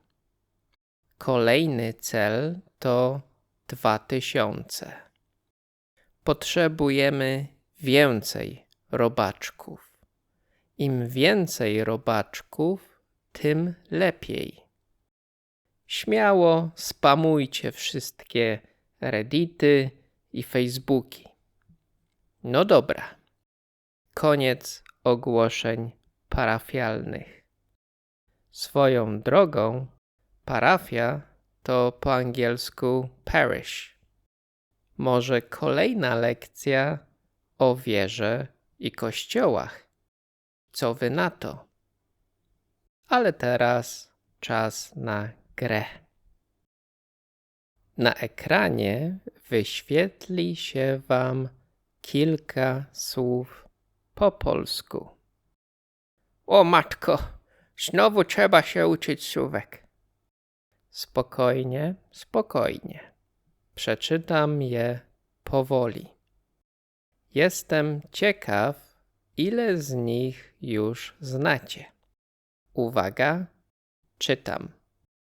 Hamburger, Włochy, pieniądze, gołąb, sałata.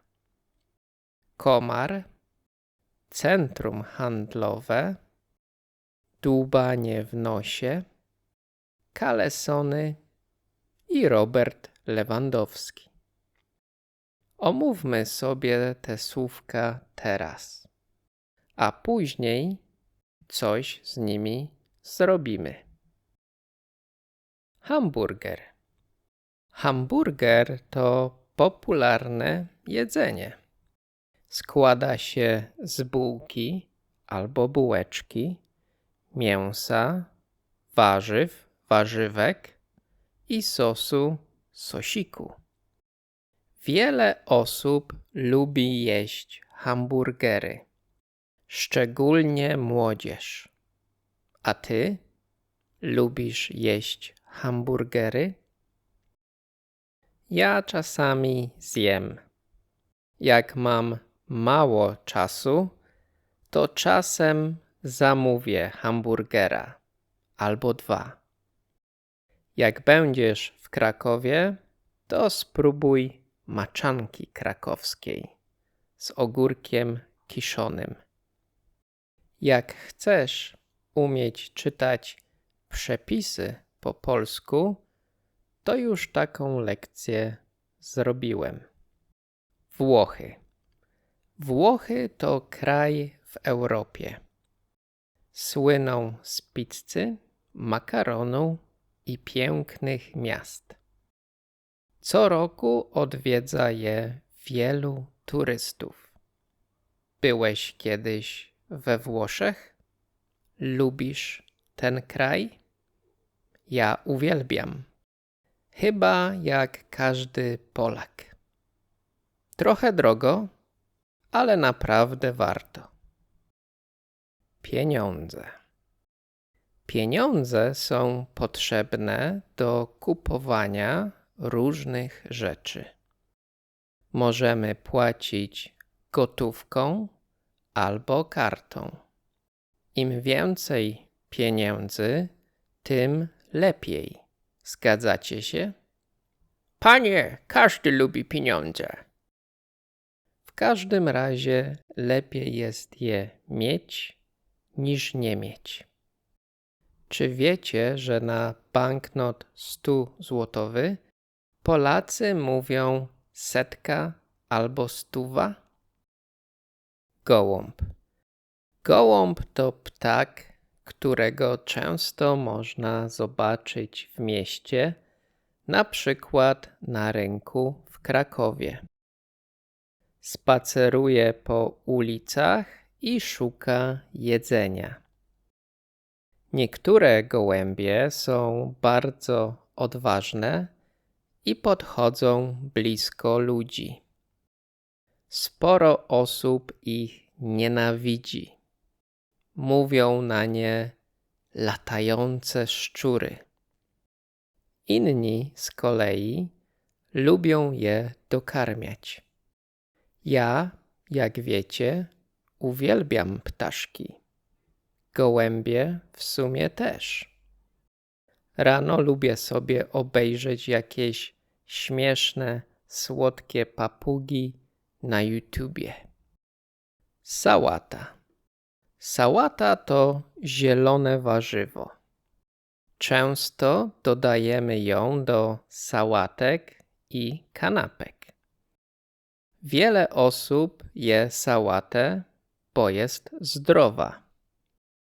No właśnie, czy aby na pewno? A co jest, panie, zdrowe teraz? Pryskają jakimś gównem? Nigdy nie wiadomo. Niektórzy za nią nie przepadają. Za innymi warzywami też nie. Kobieto, czym ty mnie karmisz? Trawy jeść nie będę. Komar. Komar to mały owad. Najczęściej pojawia się latem. Kiedy ugryzie, skóra często swędzi. Oj, nie lubię komarów. Powinni komary zlikwidować. Szczególnie jak w lecie zapomni się zamknąć okna przy zapalonym świetle. Jak sobie radzicie z komarami? Jak jest ich dużo na suficie, to ja używam odkurzacza, żeby nie pobrudzić sufitu, oczywiście.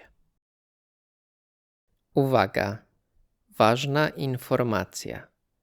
W Polsce większym problemem są kleszcze. Jeżeli jesteście w lesie, to uważajcie. Kleszcze przenoszą chorobę zwaną boreliozą. Uwierzcie mi, nie chcecie na to zachorować. Warto nosić długie spodnie. Albo kalesony. Żartuję. W kalesonach może być za gorąco. Kalesony to ciepła bielizna noszona pod spodniami. Wiele osób zakłada je zimą. Dzięki nim jest cieplej w chłodne dni. Centrum handlowe. Centrum handlowe to miejsce z wieloma sklepami. Można tam zrobić zakupy, zjeść obiad albo pójść do kina. W weekendy jest tam zwykle dużo ludzi. Ja nie przepadam za tymi miejscami. Dużo ludzi, szczególnie przed świętami. Wolę robić zakupy online i korzystać z paczkomatów. O paczkomatach mówiłem już w jednym z odcinków. Dłubanie w nosie.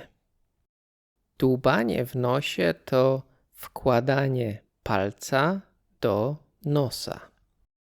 Większość ludzi nie robi tego przy innych osobach. Jest to uważane za niegrzeczne zachowanie. Jak lubicie dłubać w nosie, to nie przy innych. Bezpieczniej, jak jesteście sami w domu. No i został Robert Lewandowski. Robert Lewandowski to jeden z najbardziej znanych polskich piłkarzy. Strzelił wiele bramek w swojej karierze. Jest znany nie tylko w Polsce, ale także za granicą. W poprzedniej lekcji o Tarnowie wspomniałem o Józefie Bemie. Od czasu do czasu będę wam co nieco opowiadał o znanych i mniej znanych Polakach. Dobra. Michał, kiedy w końcu w coś zagramy? Już tłumaczę, o co chodzi. Będę teraz mówił po jednym zdaniu i musicie zgadnąć, o czym mówię. Oczywiście z podanej listy. Gotowi? Zaczynamy. Lubi twoją krew. Gołąb? Nie. Gołąb pije wodę. Komar. Komary lubią naszą krew. No tak, rzeczywiście. Jedziemy dalej. Polacy lubią tam chodzić w niedzielę, ale nie jest to kościół. Gdzie Polacy lubią chodzić w niedzielę? Do centrum handlowego. Tak, na zakupy. Niestety w Polsce centra handlowe są zwykle w niedzielę zamknięte. Tylko od czasu do czasu są otwarte. Zwykle przed większymi świętami, na przykład przed Bożym Narodzeniem, żeby było można prezenty kupić. Kolejne słówko. Wyglądają jak but na mapie. Co to może być? Oczywiście, że chodzi o Włochy. Włochy wyglądają jak but. A jak inne kraje? Gdy patrzycie na mapę, to wam coś przypominają? Jak będziesz jadł to codziennie, to będziesz gruby i eksplodujesz. Tak, hamburger. Trafiony, zatopiony. Mam nadzieję, że macie dobre nawyki żywieniowe i częściej jecie sałatki niż fast foody. Armia robaczków musi być silna i zdrowa. Następny. Może cię odwiedzić i zostawić niespodziankę na balkonie. Robert Lewandowski? Nie. Robert musi strzelać gole. Nie ma czasu cię odwiedzać. Oczywiście chodziło o gołąbka. Gołąbek może cię odwiedzić i zostawić niemiłą niespodziankę. Będzie trzeba po nim sprzątać. Zostało jeszcze 5 do zgadnięcia. Jesteśmy w połowie. Dajcie znać, czy podoba się wam taka gra. Może wolicie, żebym czasem tłumaczył coś po angielsku. Mam mówić wolno, czy raczej normalnie? Jedziemy dalej. Ludzie mówią, że nie dają szczęścia. Kalesony? Trochę tak. Szczególnie jak jest minus 15 stopni na zewnątrz i musisz na coś czekać. Ale o coś innego mi chodzi. Jakiś inny pomysł? Pieniądze. Tak. Mamy nawet takie powiedzenie. Pieniądze szczęścia nie dają. Ale lepiej mieć niż nie mieć. Prawda? Jeszcze 3. Nie rób tego, gdy ktoś na ciebie patrzy. Rzucanie sałatą? Jeżeli jesteś na bieżąco z moim podcastem, to wiesz, że mi się to kiedyś przytrafiło. Tak, zły nawyk. Ale jest jeszcze gorszy. Dłubanie w nosie. Nie dób w nosie. Nieładnie tak. No dobra, zostały już tylko 2. Bez tego nic nie kupisz. Michał, przecież pieniądze już były. Już to zgadłem. Tak, chciałem cię zmylić. Na pieniądze można również powiedzieć sałata. Jest to slang. Nie mam sałaty dosłownie znaczy, że nie mam zielonego, zdrowego warzywa, ale też może znaczyć, że nie mam pieniędzy. Koniec gry. Mam nadzieję, że wytrwałeś do końca. No i przede wszystkim, że dobrze się bawiłeś. Niebawem kolejne lekcje. Między innymi czerwiec w Polsce. W Polsce mamy teraz kolejny długi weekend ze względu na święto kościelne. Tak jak mówiłem wcześniej, spodziewajcie się lekcji na ten temat w niedalekiej przyszłości. Na dziś to tyle. Trzymajcie się cieplutko i do następnego, robaczki. Fuj, w tych czereśniach są robaki. Jak to mówią, trochę białka nie zaszkodzi. Witajcie, robaczki, w kolejnym odcinku podcastu. Ostatnio graliśmy w grę. Mogliście też usłyszeć głos pana Zdzicha. Dziś coś innego. Dla urozmaicenia. Żeby nie było nudno. Będą oczywiście znowu nowe słówka. Panie, znowu słówka? Tak. Im więcej słówek, tym lepiej. Będziecie mieć bogatsze słownictwo. Dobra, Michał, w co dziś gramy? Dziś skupimy się na owocach. Będzie lista 10 owoców, które Polacy lubią jeść. Tym razem nie będziecie zgadywać. Powiem wam, które ja najbardziej lubię. Oczywiście, jak chcecie, możecie zgadywać. Swoją drogą, który z owoców najbardziej wam smakuje? Nie zapomnijcie zostawić komentarza. No to jedziemy. Oto lista 10 owoców. Co my tu mamy? Ananas.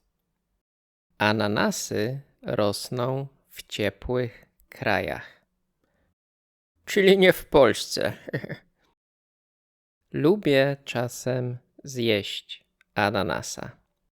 Raczej z puszki. Nie umiem wybierać dobrych ananasów w sklepie. Niektórzy lubią pizzę z ananasem. Lubię eksperymentować w kuchni, ale nie przepadam za takim połączeniem. Trochę śmieszne połączenie. Nie zdziwcie się, gdy ktoś wam powie, ale z ciebie ananas. Na przykład, gdy zrobisz coś głupiego albo śmiesznego. Powiem wam, że patrzę na tę listę i ananas to na pewno nie mój ulubiony owoc. Może na razie damy go na 9. miejscu. Dobry owoc, ale nie rewelacyjny. Nie urywa. Truskawka. Truskawka jak najbardziej rośnie w Polsce. Polacy wyczekują truskawek. Bardzo dobry owoc. Truskawki są słodziutkie. Niektórzy kupują je na targu, a innym rosną w ogródku.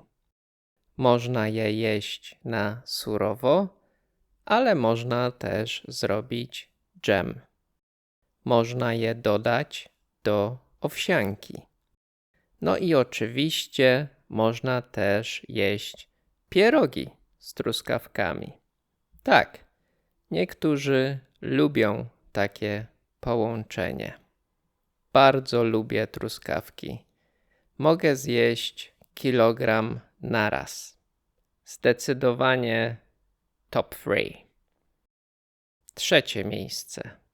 Najwyżej później zmienimy.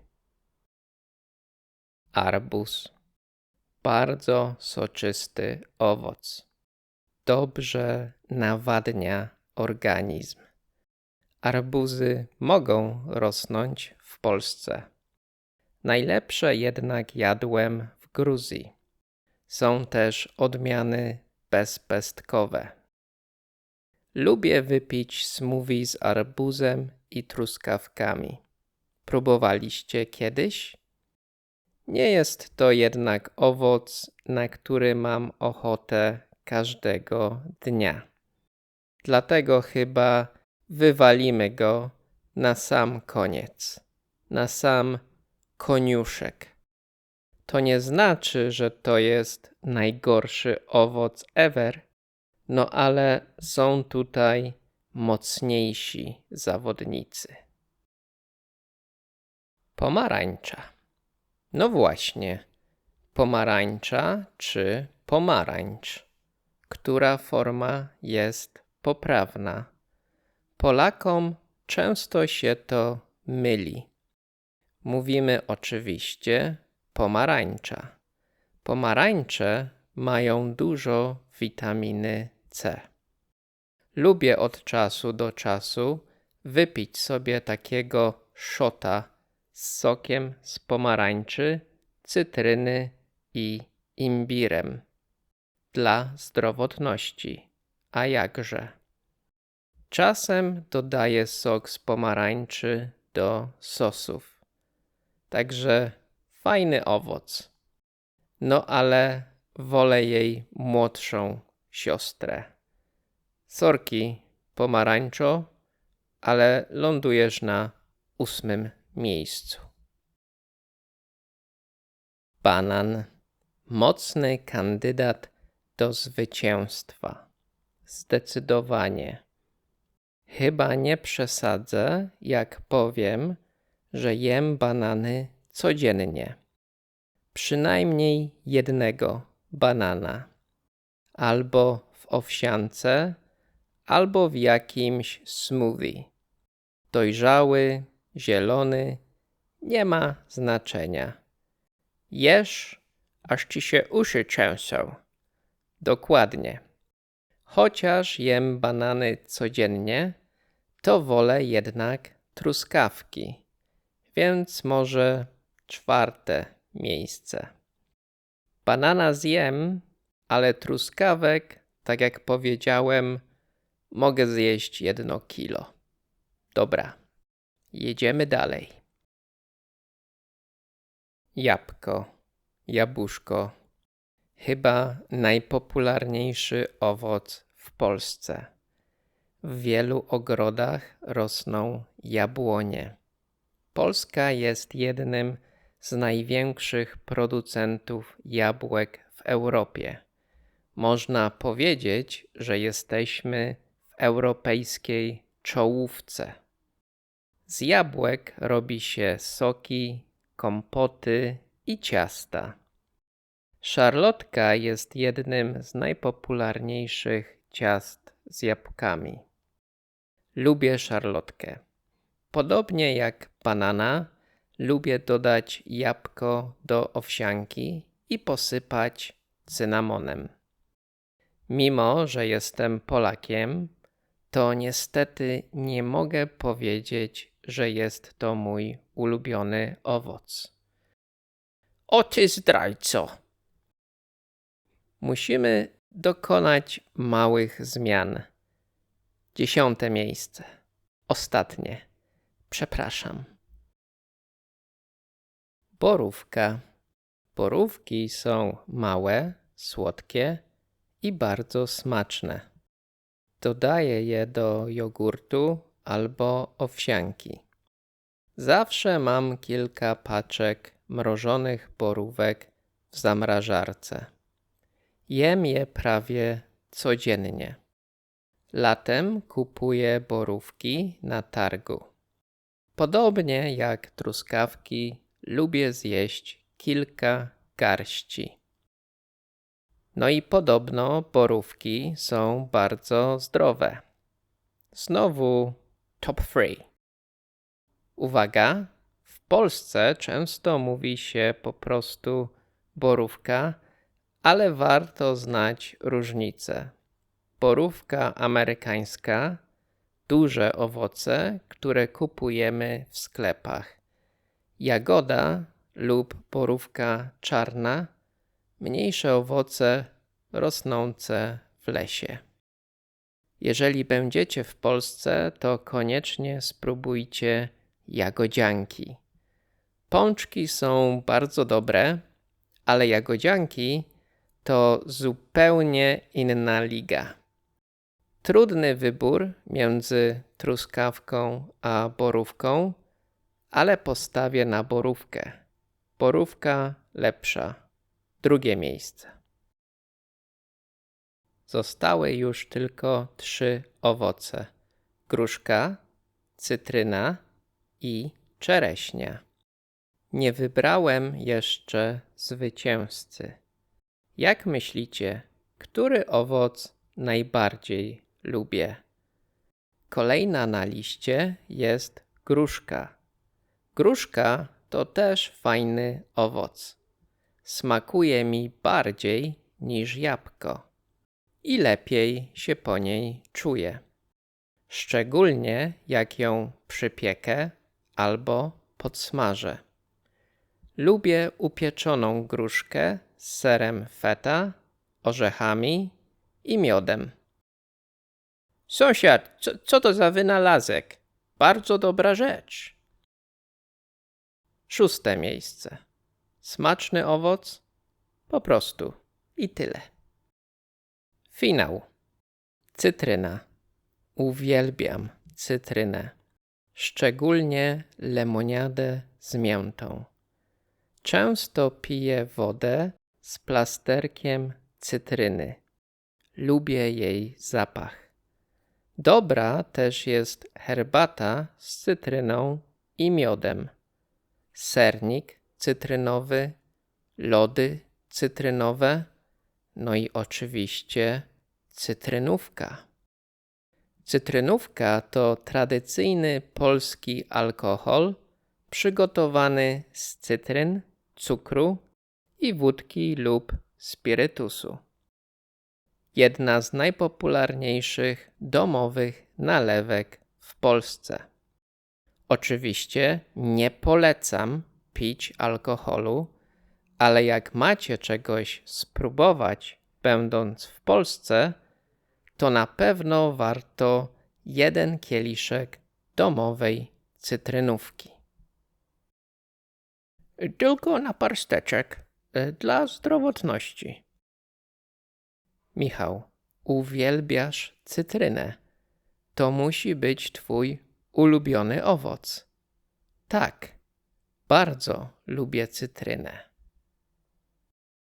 Ale jest jeden owoc, którego mogę zjeść tyle, aż mi brzuch chce pęknąć.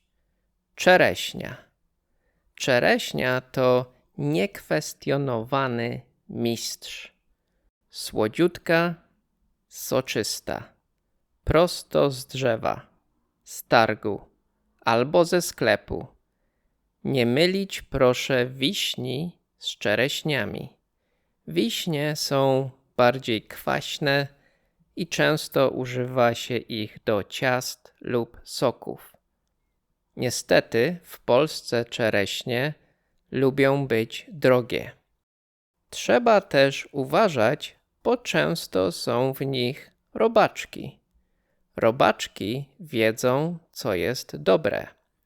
tak jak wy. Oczywiście inne owoce też lubię. Mięsa z sosem śliwkowym lub żurawinowym są pycha. A wy, jakie owoce lubicie? Powiedzcie mi, jakie jest wasze top 3. Oczywiście po polsku. No dobra, to tyle na dziś. Uciekam. Czas zjeść kolejną miskę czereśni. Trzymajcie się. Do następnego razu.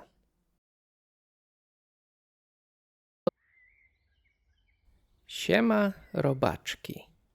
Dzisiejszy podcast będzie trochę inny niż zwykle. Inny, czyli po angielsku different. Na przykład mam inny pomysł. I have a different idea. Chcę spróbować czegoś innego. I want to try something different. Jak dzisiejszy podcast będzie wyglądał? Co to znaczy, że podcast będzie inny? Po pierwsze, first of all, będzie długi. Niektórzy z was chcą słuchać podcastu w aucie. Na przykład w drodze do pracy, on your way to work, albo na spacerze w parku. Gdy jesteście w parku albo w samochodzie, nie patrzycie na ekran, screen, swojego telefonu albo komputera. Po prostu słuchacie. Dlatego dziś nie będzie żadnych notatek ani sentence breakdowns. Będę po prostu gadał. I'll just be talking. Możecie oczywiście włączyć sobie napisy, subtitles. Jak zauważyliście, as you may have noticed, od czasu do czasu będę tłumaczył słówka i wyrażenia na język angielski. Będę też starał się mówić dosyć wolno, żebyście wszystko zrozumieli. Będzie też dużo przykładów, ejemplos. Czasem coś przetłumaczę nawet na język hiszpański. Dlaczego? Tak dla jaj. Just for fun. O jajkach był już podcast jakiś czas temu. Wielkanocny. Easter. Teraz mamy czerwiec. June. Koniec czerwca. The end of June. Dlatego muszę wam dziś coś powiedzieć o wakacjach w Polsce. Michał, co to są wakacje? Wakacje to po angielsku summer holidays. Wakacje w Polsce trwają 2 miesiące. Te 2 miesiące to oczywiście lipiec, July i sierpień, August. Prawdopodobnie 2 najcieplejsze, the warmest, miesiące w Polsce. Czasem jest gorąco, hot, ale raczej nie przez całe 2 miesiące. 2 albo 3 tygodnie są naprawdę gorące. Kalendarzowe lato, calendar summer, zaczęło się kilka dni temu. I naprawdę czuć to lato. You can really feel it. Jest bardzo gorąco. 30 parę stopni. Dużo. Jak na Polskę, to naprawdę dużo. That's a lot for Poland. Jakiej pogody można się spodziewać, będąc w Polsce latem, in summer? Tak jak powiedziałem, just like I said, będzie raczej ciepło, a czasami gorąco. Niestety, unfortunately, może też padać deszcz. I może zrobić się zimno. Czasem występują też burze, storms. Jeżeli planujecie wycieczkę, a trip, do Polski latem, żeby pozwiedzać, to do some sightseeing, to myślę, że jest to bardzo dobry czas. Bardzo dobry. Z kolei, on the other hand, jeżeli chcecie wypoczywać, to relax, nad morzem, at the seaside, to tak szczerze, to be honest, przemyślcie to 2 razy. Think twice. W Polsce są piękne, piaszczyste plaże, sandy beaches. To prawda. Woda w morzu niekoniecznie jest ciepła. Chyba około 20 stopni. Ale to zależy od regionu. It depends on the region. A pogoda nad morzem? No właśnie, nie zawsze jest piękna, niestety. Dlatego Polacy, którzy chcą troszkę słoneczka i cieplutkiej wody, często unikają Bałtyku. They often avoid the Baltic Sea. Polacy wolą raczej wybrać się za granicę, abroad. Na przykład do Chorwacji, Hiszpanii, a teraz może do Albanii, bo to chyba trochę tańszy kierunek, a cheaper destination. Czy to znaczy, że Polacy nie odpoczywają nad Bałtykiem? Nie. Sporo Polaków jeździ nad Bałtyk. Dlaczego? Bo Bałtyk nie jest taki zły. Jeżeli pogoda okaże się ładna, to może być to naprawdę fajne miejsce na wakacje. Pod warunkiem, provided that, pogoda będzie ładna. W przeciwnym razie, otherwise, wakacje mogą się nie udać. I będzie można wtedy uprawiać narodowy sport Polaków, czyli narzekanie, complaining. Po co pojechaliśmy do tego Sopotu? Pogoda była fatalna. Panie, wszystko było drogie. Wszędzie było pełno ludzi. Korki w mieście. Traffic jams. Lody dla dzieci i stówki nie ma. Co to jest stówka? Stówka, stuwa albo setka to po prostu 100 złotych. Dycha to 10 złotych. Piątak to 5 złotych. Oczywiście jest to nieformalny język. Michał, skoro jest drogo, pogoda jest fatalna i jest dużo ludzi na plażach, to dlaczego Polacy tam jeżdżą? Nie wiem. Może dlatego, że my, Polacy, lubimy cierpieć. a później możemy narzekać. Żartuję. Just joking. Aczkolwiek pewnie jest w tym trochę prawdy. There's some truth to it.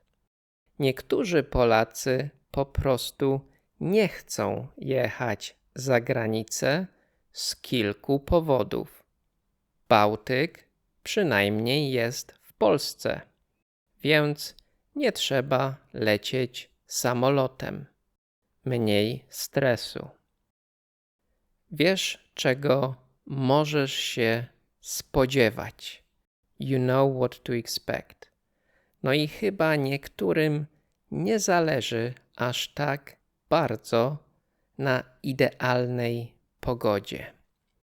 Niektórzy po prostu chcą być daleko od domu i odpocząć. Michał, jak wygląda plaża w Polsce? Plaże w Polsce są piaszczyste.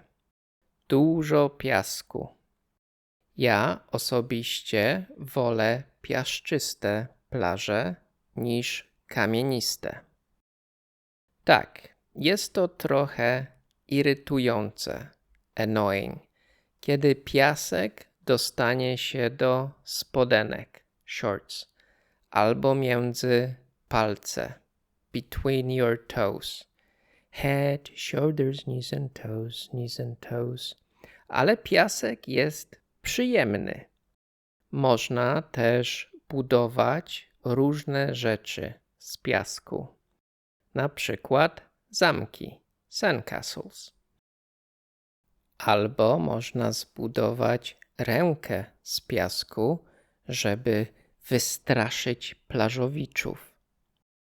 Jeżeli chcecie poznać trochę trudniejsze słówka związane z wakacjami, holiday-related words, to możecie nauczyć się 2 nowych słów. Wczasowicz, czyli holiday maker, oraz plażowicz, czyli beach goer, coś takiego. Plażowicz to osoba, która odpoczywa sobie na plaży.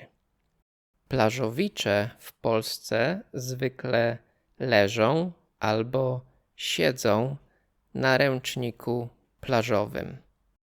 I czasami, nie zawsze, rozkładają parawan. Michał, co to jest parawan? Parawan to po angielsku windbreak. To składana osłona z materiału, którą stawia się, żeby odgrodzić albo osłonić jakieś miejsce. To jest mój ulubiony widok na plaży. Polacy lubią rozkładać parawany. Jeden parawan obok drugiego. Znowu ktoś mnie podgląda. Zamurować czas drzwi. To jest mój kawałek podłogi. Taka piosenka mi się przypomniała. Polecam. To jest mój kawałek podłogi. To jest mój kawałek podłogi, czyli po angielsku dosłownie This is my piece of floor. Co tu dużo mówić, Polacy po prostu lubią odrobinę prywatności. Oczywiście parawany chronią przed wiatrem, ale wiadomo, że nie tylko dlatego Polacy lubią je rozkładać. Nie wiem, czy ludzie nadal tak robią, ale w przeszłości niektórzy wstawali wcześnie rano, jeszcze przed śniadaniem, żeby rozłożyć parawan i zaklepać miejscówkę. Co to znaczy zaklepać miejscówkę? Tak jak wam powiedziałem, na plaży może być naprawdę sporo osób. Oczywiście później po śniadanku. Tak, na spokojnie.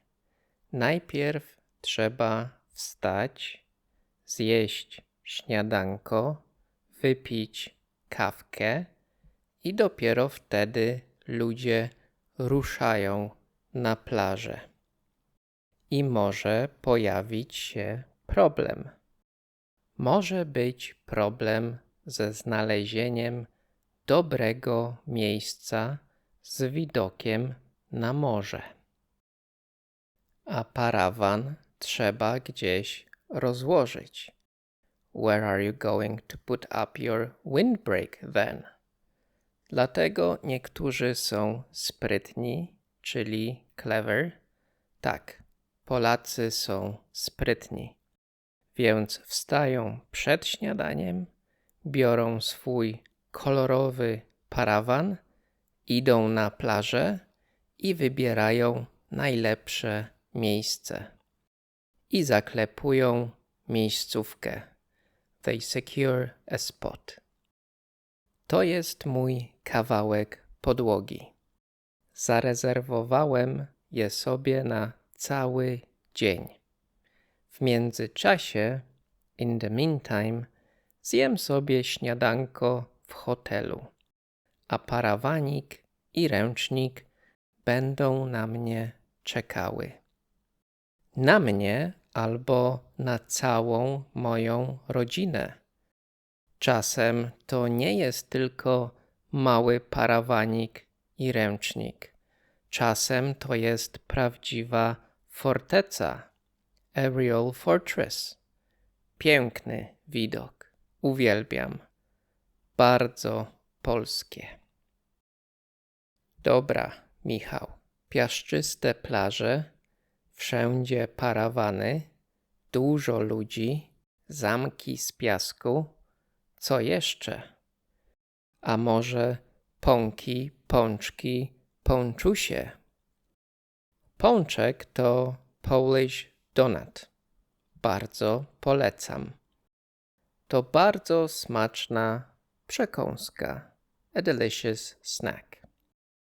Jeżeli leżycie na plaży, schowani za parawanem, to pewnie w którymś momencie poczujecie się głodni. Będzie trzeba coś zjeść. Nie martwcie się. Don't worry.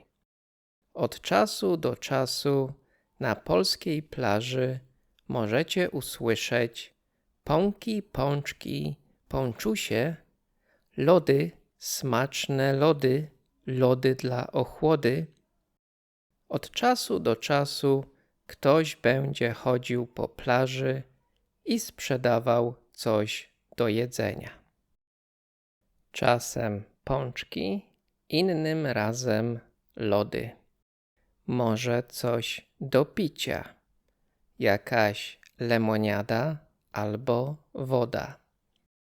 Osoby, które chcą wam coś sprzedać, będą właśnie zachęcały was do kupna, używając różnych śmiesznych sloganów, funny slogans. Na przykład lody dla ochłody, czyli ice cream to cool down. Poleżał, pojadł, popił. Co jeszcze można robić na polskiej plaży? Czas wskoczyć do wody, popływać, to swim, albo poskakać na falach, to jump in the waves. Jeżeli pogoda jest kiepska, to woda pewnie też jest zimna.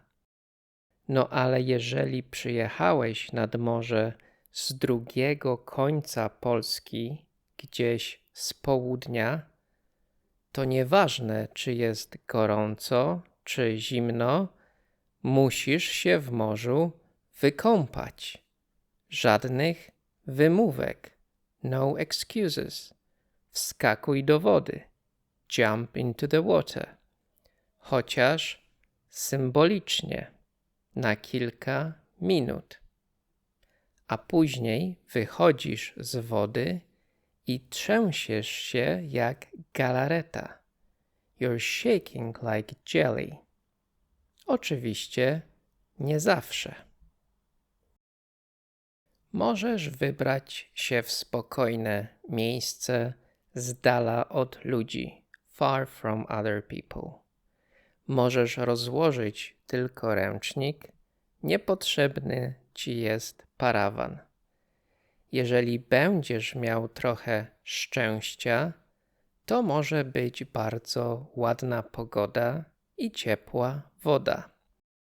Możesz wstać wcześnie rano, pójść na plażę, popatrzeć na wschód słońca, sunrise, i pozbierać muszelki, seashells, oraz bursztyn, amber.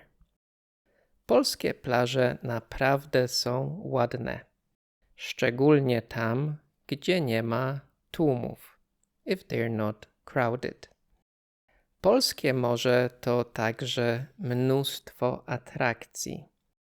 Wszystko zależy od regionu.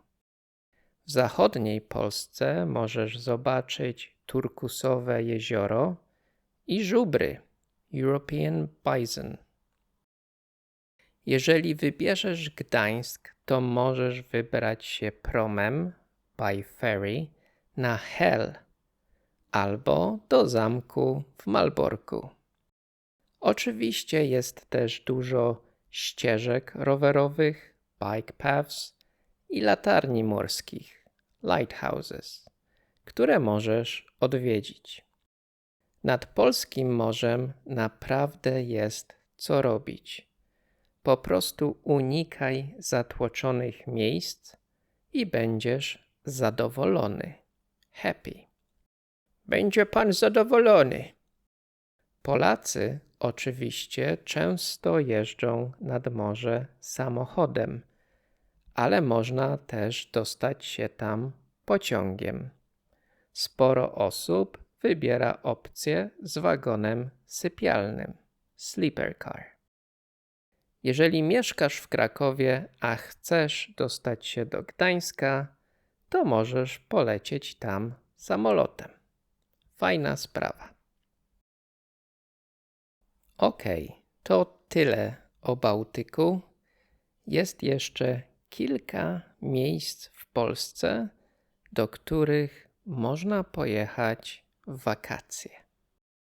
Jeżeli podobał się Wam dzisiejszy podcast i chcielibyście, abym Wam powiedział coś więcej o tym, jak Polacy spędzają wakacje, to dajcie znać w komentarzu. Na dziś to tyle. Trzymajcie się. Do kolejnego razu. Pa, pa. Siema robaczki. Witajcie w kolejnym odcinku najlepszego polskiego podcastu w Polsce i na świecie. The best ever. To już 13. odcinek. W poprzednim odcinku powiedziałem Wam co nieco o tym, co Polacy robią nad morzem latem. Jeżeli jeszcze go nie przesłuchaliście, to koniecznie to zróbcie, bo niebawem powiem Wam coś o polskich górach. The Polish Mountains. Dziś 13. odcinek, wyjątkowy. Z czym Wam się kojarzy liczba 13?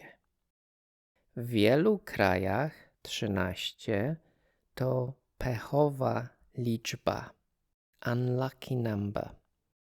Niektóre hotele nie mają 13. piętra, no 13th floor. W samolotach czasem brakuje 13. rzędu, no 13th row. Na niektórych ulicach nie ma domu z numerem 13. Czy w Polsce jest tak samo? Czy Polacy są przesądni? Michał, co to znaczy być przesądnym? Przesądny to po angielsku superstitious. Osoba przesądna wierzy, że niektóre rzeczy mogą przynieść szczęście albo pecha. Przy okazji możesz nauczyć się jeszcze jednego słowa. Sąd to po angielsku court. Sąd to miejsce, gdzie sędzia, judge, decyduje, kto ma rację i czy ktoś złamał prawo. Break the law. Tak, w pewnym stopniu Polacy są przesądni. Choć zależy to od wieku, age, wychowania, upbringing i indywidualnych przekonań, beliefs. Wielu ludzi mówi, że nie wierzy w przesądy, superstitions, ale i tak czasem ich przestrzega. To follow. Tak, na wszelki wypadek. Just in case. Uwaga na dwa polskie słowa. Przypadek i wypadek. Przez przypadek. Niechcący. Accidentally. Przykładowe zdanie. Przez przypadek wysłałem wiadomość do złej osoby. Wypadek to niebezpieczne wydarzenie, w którym ktoś jest ranny lub coś zostaje zniszczone. Przykład. Na drodze był wypadek. Na szczęście, fortunately, nikomu nic się nie stało. Na wszelki wypadek. Just in case. Robimy coś, ponieważ może wydarzyć się jakiś problem. Przykłady. Weź parasol na wszelki wypadek. Weź trochę gotówki na wszelki wypadek. Dziś powiem wam, w co Polacy wierzą.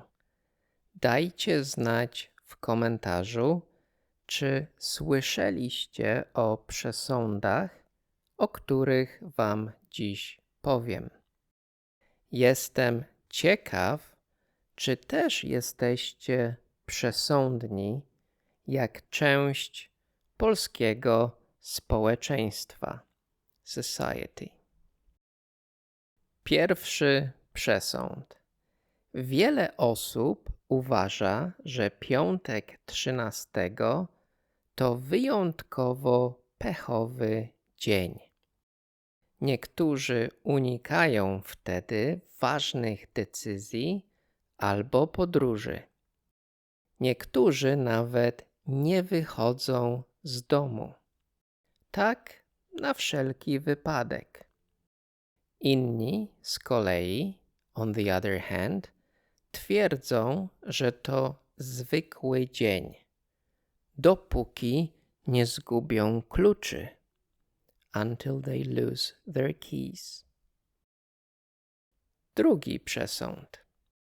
W Polsce mówi się, że czarny kot przebiegający drogę przynosi pecha.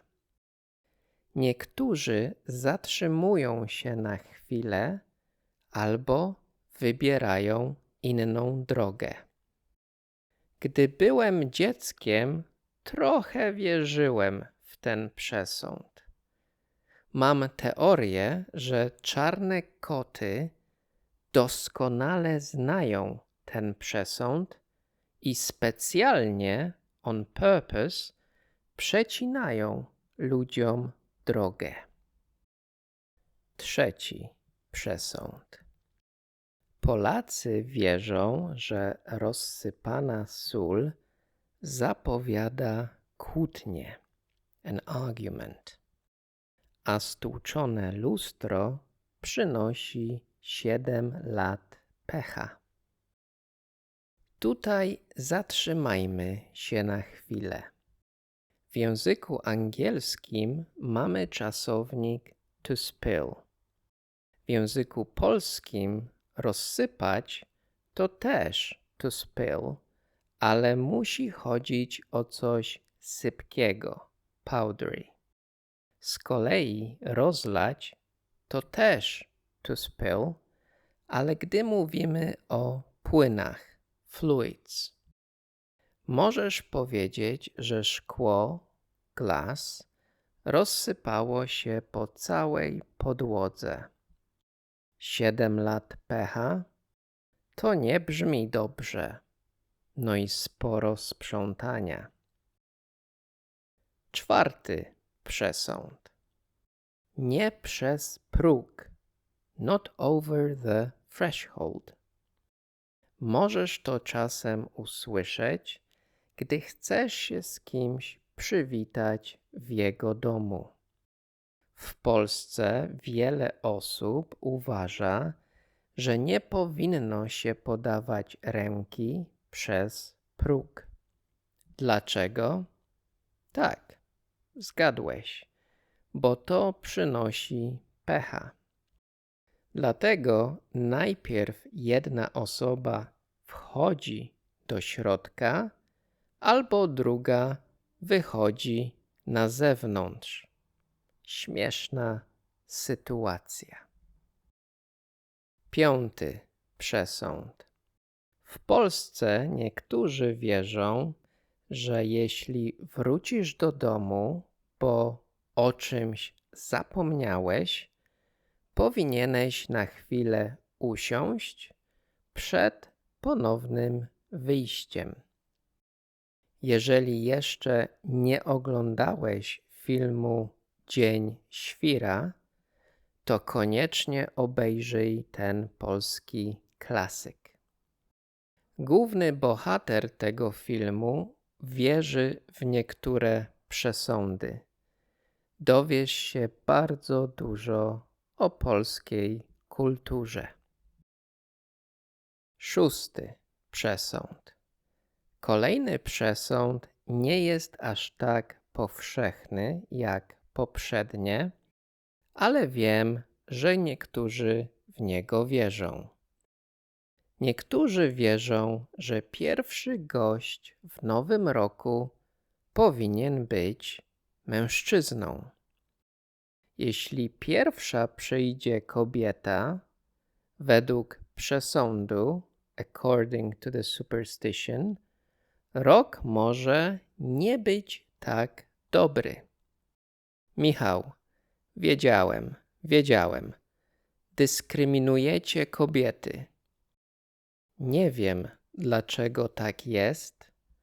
Skąd to się wzięło, nie mam pojęcia, ale na wszelki wypadek, jak was teściowa będzie chciała odwiedzić w nowy rok, to jej nie wpuszczajcie.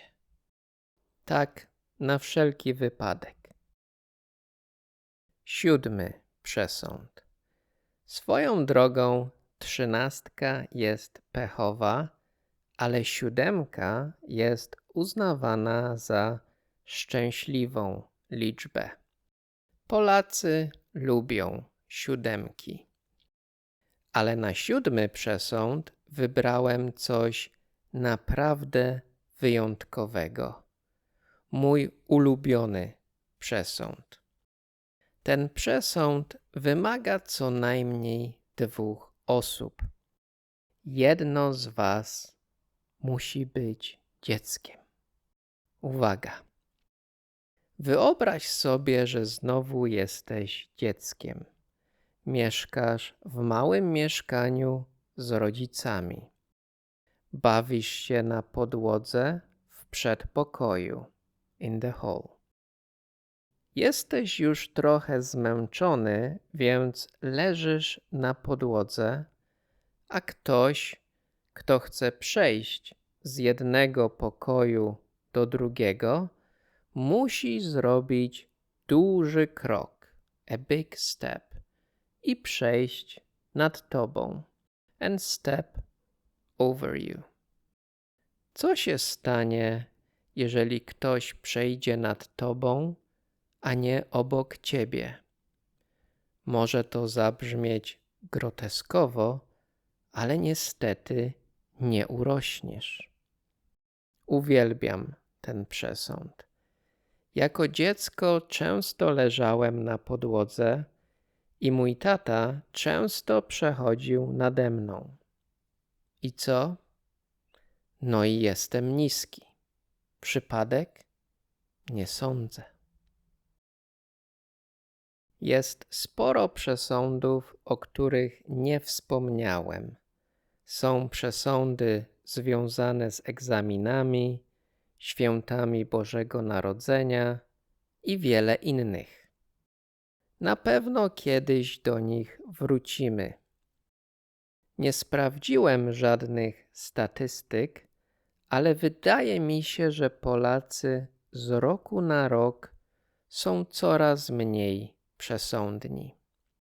Co ciekawe, sporo Polaków deklaruje się jako chrześcijanie, więc teoretycznie nie powinni wierzyć w przesądy. To jest temat na osobny odcinek, więc na pewno też kiedyś o tym porozmawiamy. Ja raczej nie wierzę w przesądy, aczkolwiek czasem, na wszelki wypadek, trochę tak. Na koniec powiem wam o jednym przesądzie, który też lubię. Na wiosnę, gdy wszystko budzi się do życia, lubię jechać w góry i tam pospacerować. Jeżeli pierwszy motyl, butterfly, którego zobaczysz, będzie czarny, to znaczy, że będziesz mieć w tym roku pecha. Z kolei, jeżeli będzie biały lub kolorowy, to twój rok będzie udany. Nie wierzę w to za bardzo, ale gdy zobaczę jakiegoś motyla, to wolę, żeby jednak nie był czarny. Tak, na wszelki wypadek. Na dziś to tyle. Trzymajcie się. Pa, pa.